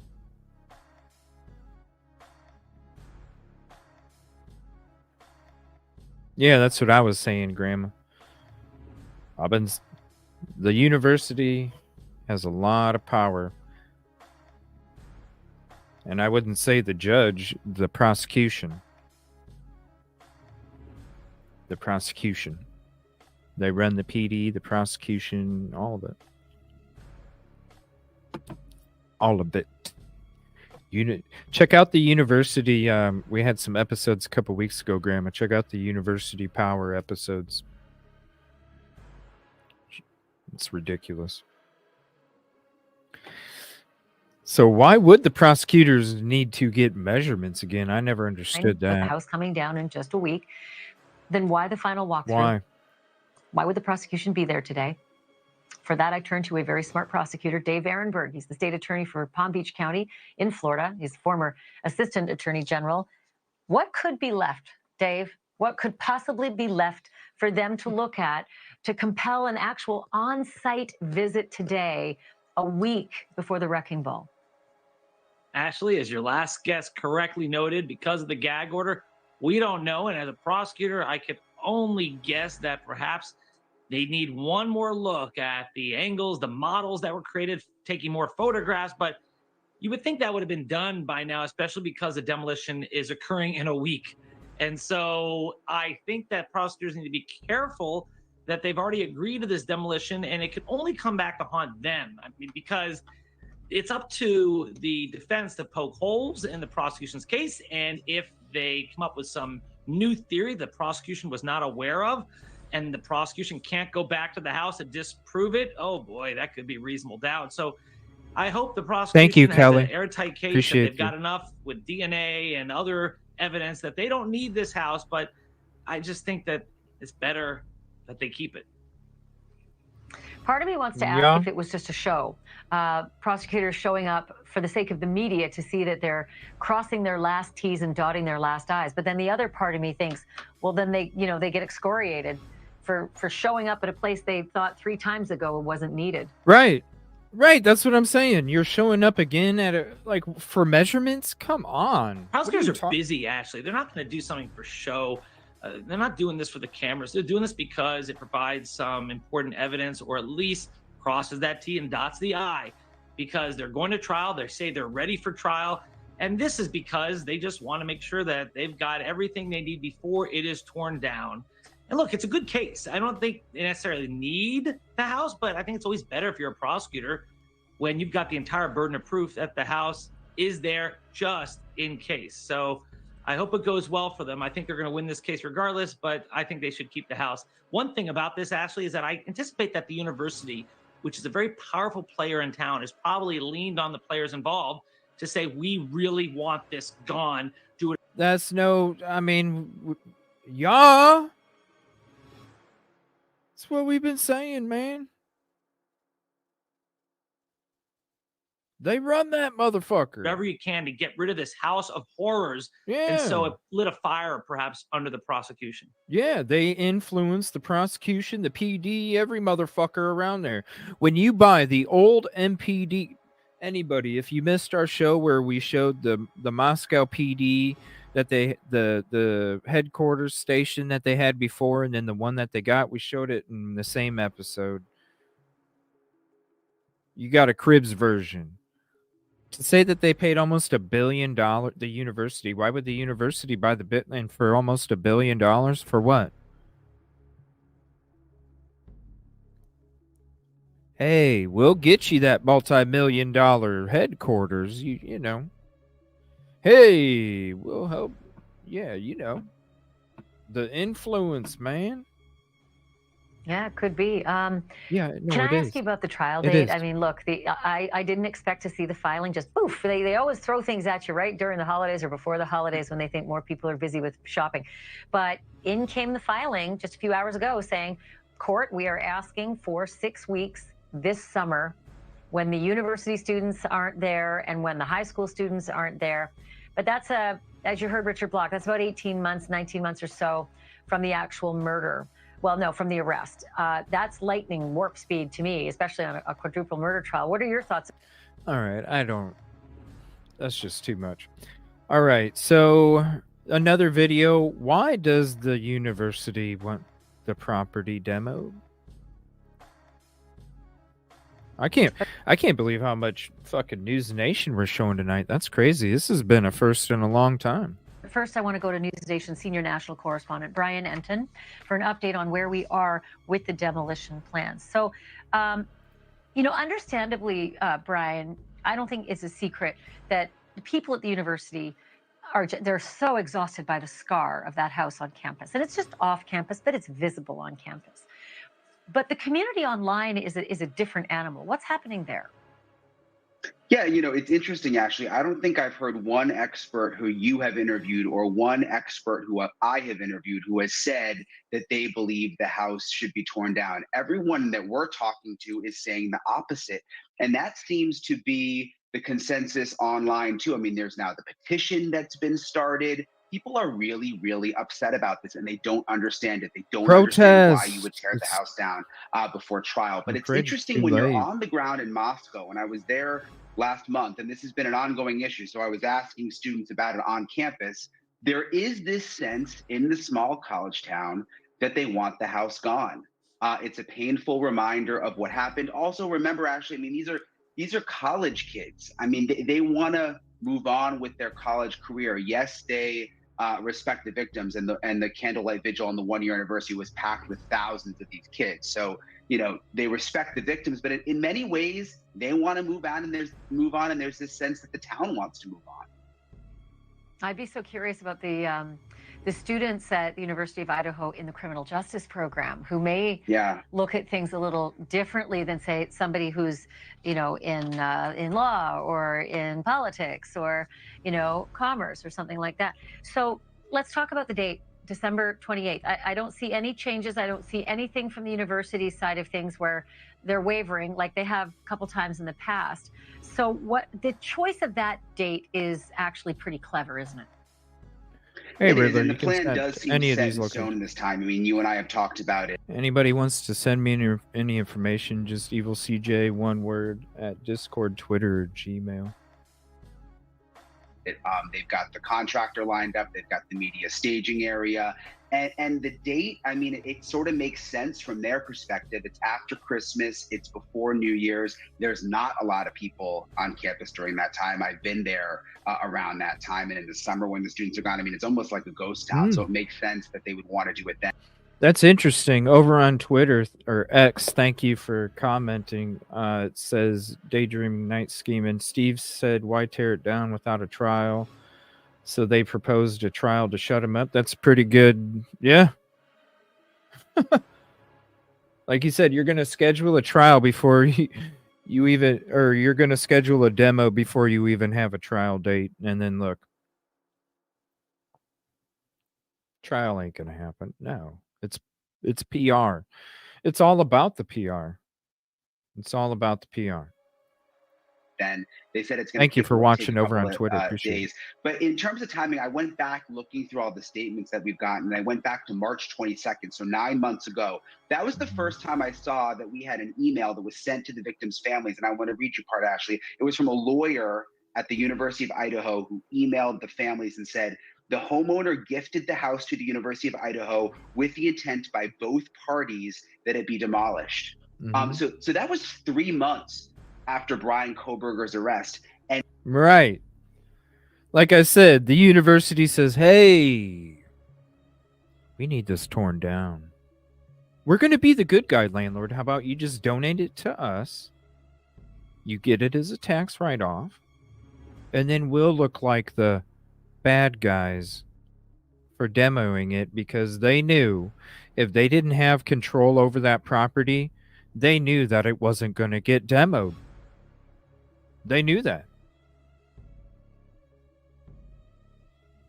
Yeah, it makes no sense. They're just putting attention on it. And they already intended to tear that house down and said that it was the opinion of the homeowner and the university who had been gifted the house. So they've wanted this house down basically since the beginning, Ashley. I just keep going back to the, Marjorie Stoneman Douglas school, where a horrendous school shooting happened in 2018, and it was 4.5 years before the I call it the sort of the murder or the death penalty phase in the case was played out, because the defendant pleaded guilty, so it just had to be a death penalty a phase that needed a jury, which was a couple months long. But they kept that school intact. Just imagine those hallways with book bags scattered, blood stains scattered. They did not clean up that scene. They preserved the Marjorie Stoneman Douglas school scene for 4.5 years. Brian, I just found out tonight, it's still not even demolished. The demo on that school isn't scheduled until summer of 2024. Another 6 months. Yeah. So you think about that case, and he pleaded. It was just a death penalty phase they needed to deal with there. That school, Ashley, by the way, that building is in the middle of the school campus there in Parkland, Florida. So there are kids that had to walk around that building every single day. Remember, this house is to the side of the campus. It's not right in the middle of the campus. And in Parkland, they put these beautiful banners of the victims up, a big fence and beautiful banners of the victims. So when the kids walked around, they saw their beautiful faces. I don't understand why that hasn't been brought up. They want you to forget. They haven't put a big fence around the house or tried to block. They want you to forget. Honestly, maybe the looky-loo part of it, where they have crime tourists, which maybe at Marjorie Stoneman Douglas, because it was a school shooting, maybe there wouldn't have been as many. I'm not sure. But one really quick question, and I'll have to wrap it, and that is there anything left? Any Hail Mary pass that anybody can present to put this demolition off?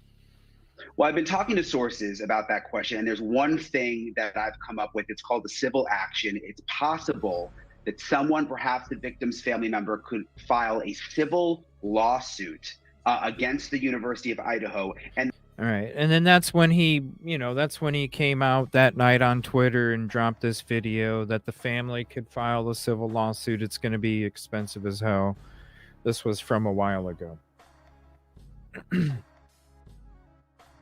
They want people to forget. The closer and the quicker they forget, the higher their enrollment goes up.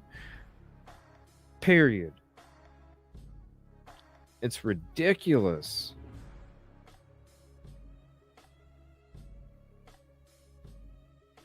And for them to sit there and act, I want to, they were talking about Bill Thompson has this amazing, I can't, who was I listening to? I was listening to somebody's show and they were talking about how Bill Thompson has this amazing fucking record and how this would be a great way to end his amazing career because of his stellar accomplishments. And it's like,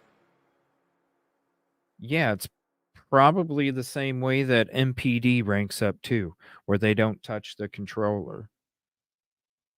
Let's just get shit manipulated and fit in a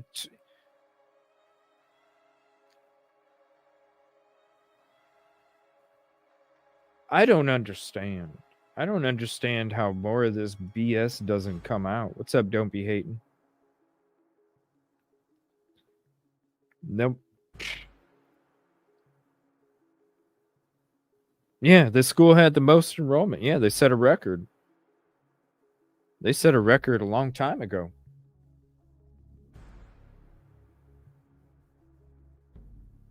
Mm-hmm. They can't wait.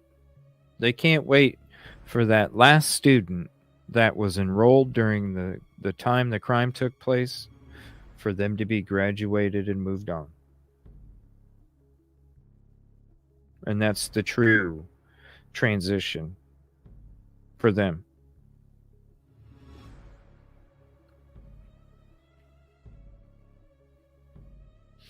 All right, so we're going to check out one more video here before I end the show, and this is the Idaho4 revealed video about the IGG.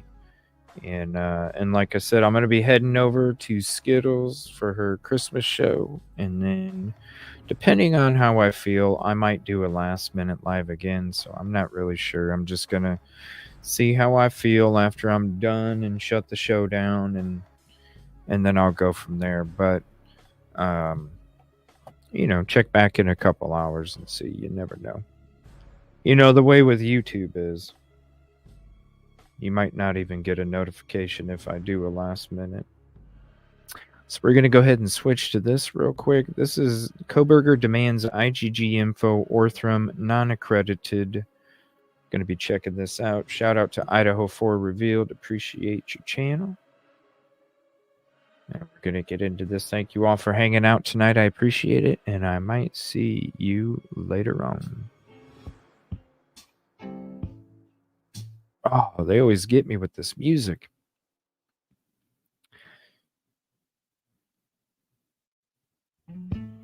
All right, hold on. They always get me with this music. Let me shorten this. Let me shrink this up so you can see the whole screen.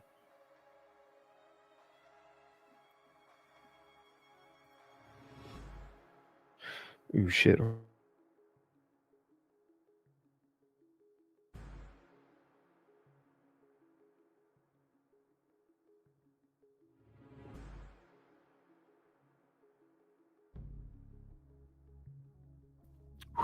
Sorry, I just had to sneeze. Yeah, I know. I do mute the music. You got to give it time. Usually when we get into these videos, I have to shrink the screen in order for you guys to see all the words so then I can read it to you. Otherwise, my highlighted comment for Idaho4 revealed to show the creator blocks it. So whenever it does come to these, I have to shrink the screen up. So just give it time. It says, question, what is Bill hiding? Patience. You know what I'm saying? It's all good. Obviously, after a good shave and debris removal, furthermore, where is he hiding it? Oh, boy. I checked with the Texas Forensic Science Commission and could not find Orthram's accreditation in the state of Texas.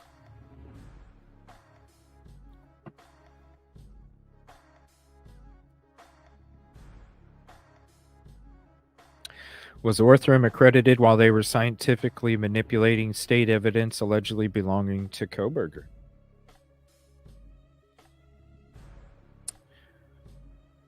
Oh, hold on.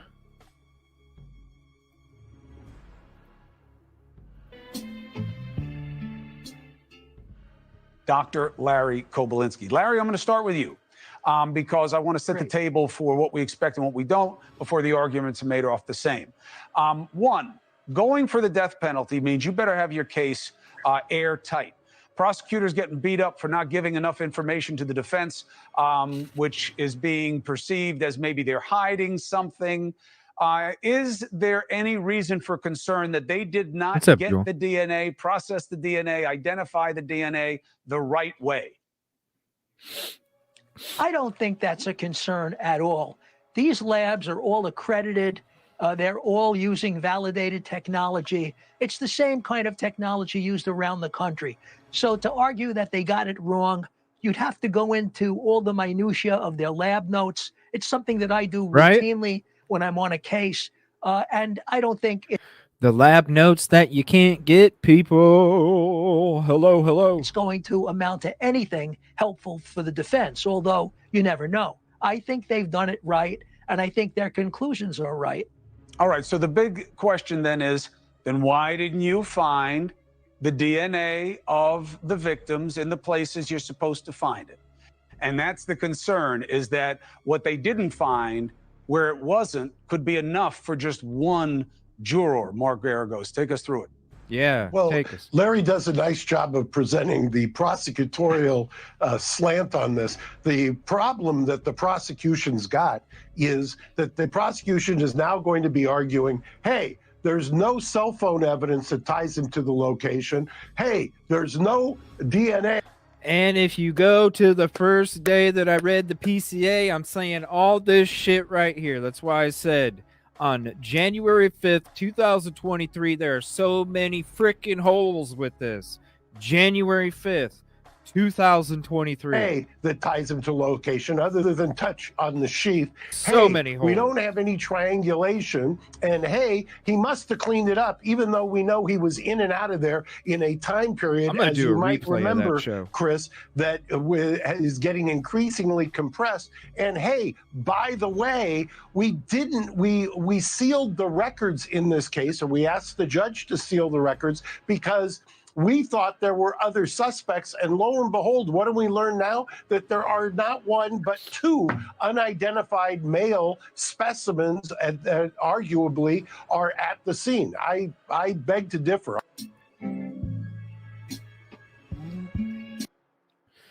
All right, so this is the Nash. Whoa, okay. Orthram lacked accreditation both now and at the time of their involvement.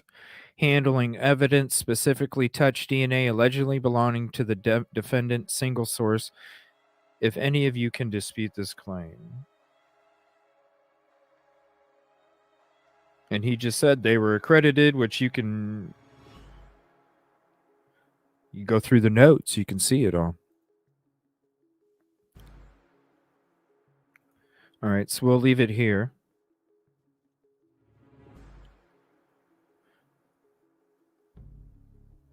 Founding members, Idaho State Police Chair Member,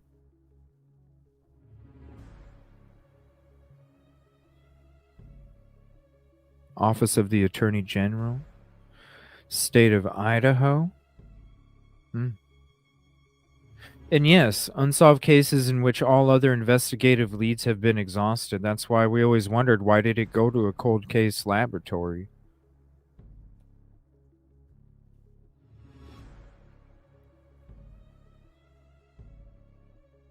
Isn't that crazy? Idaho is involved in Orthram already before.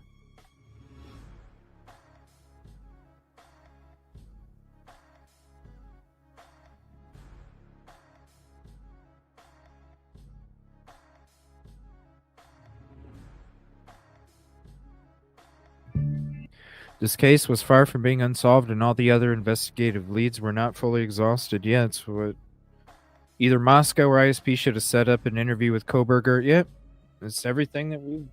This 100. LE wasn't interested in solving the crimes.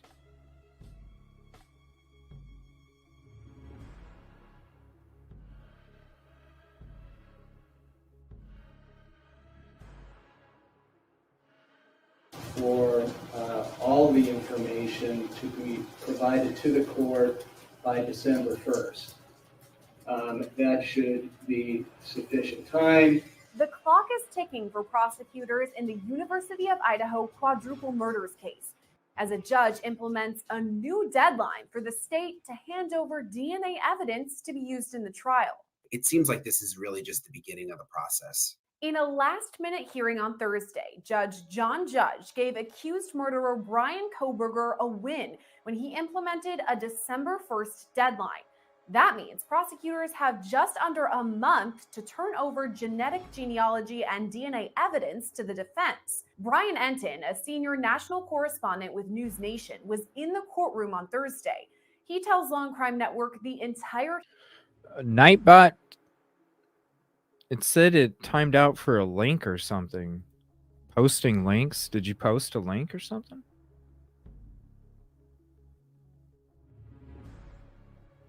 I don't know. I don't know why Nightbot did that. I don't know.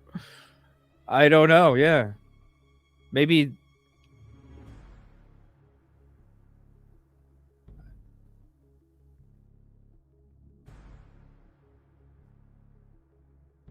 I don't know. Maybe the... I don't know. That's weird, isn't it?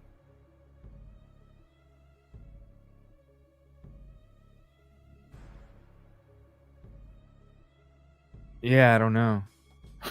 I don't know what Nightbot did. Hearing centered around genetic evidence. I mean, you're good, though. You didn't get timed out. To get its hands on. Basically, the reports have to go to the judge first to review. There's a lot of confidential information that could possibly be in these reports because they involve like family trees of people who are totally unconnected. Yeah. I mean, this is everything that we've talked about when it comes to, you know, all this stuff that's mentioned. Now, when it comes to the accreditation, that's something we never really looked into in Orthram. Definitely going to have to on the next show look into all that. But it's everything that we've kind of have been saying since it all kind of took place and came out. So it's all true. It's all 100. And it doesn't make sense. So. But shout out to them making that little edit there. That is interesting, though, when you go back. Let me see. Where's it at?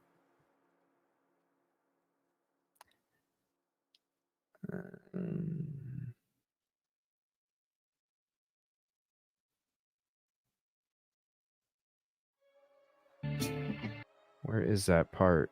Yeah, right here. When you go to here, that's very interesting.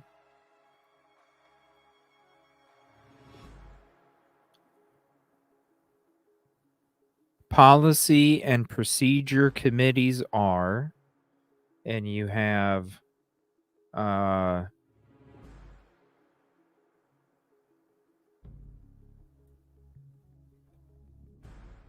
even the Office of the Attorney General. And then founding member Matthew Gamet, a chair of the Idaho State Police Forensic Services. You see Colorado. Let me see. You see Miami, Kentucky, Colorado, California, and Idaho. On policy and procedure, you see New York, Wisconsin, Missouri, Idaho, and New Haven, Connecticut. I think that's Connecticut.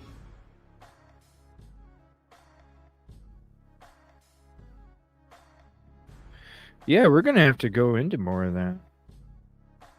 I mean, it's like when we found out that Orthram was part of it. Remember, if any of us were with us way back then, remember when I brought up the picture of outside their front yard where they had that old, where you can put the plastic letters on it and it's got that big like yellow and it was like a shout out to Idaho for choosing them out in their front yard.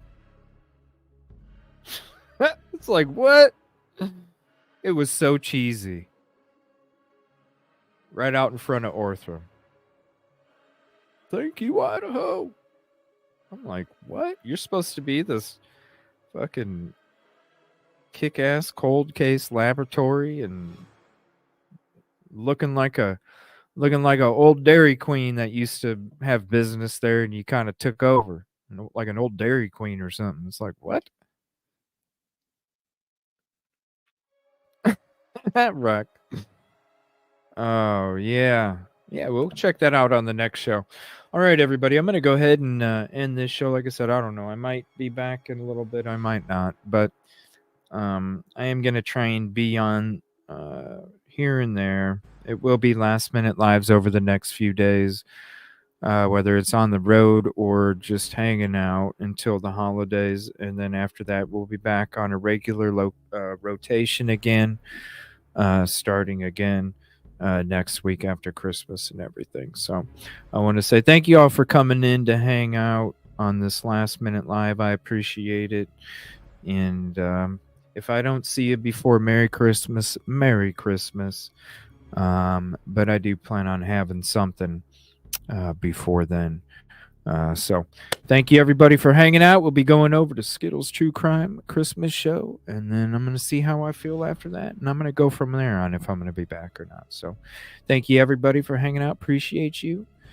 And I will see you the next time I see you, because I can't promise you when the next time I see you. So I'll see you when I see you.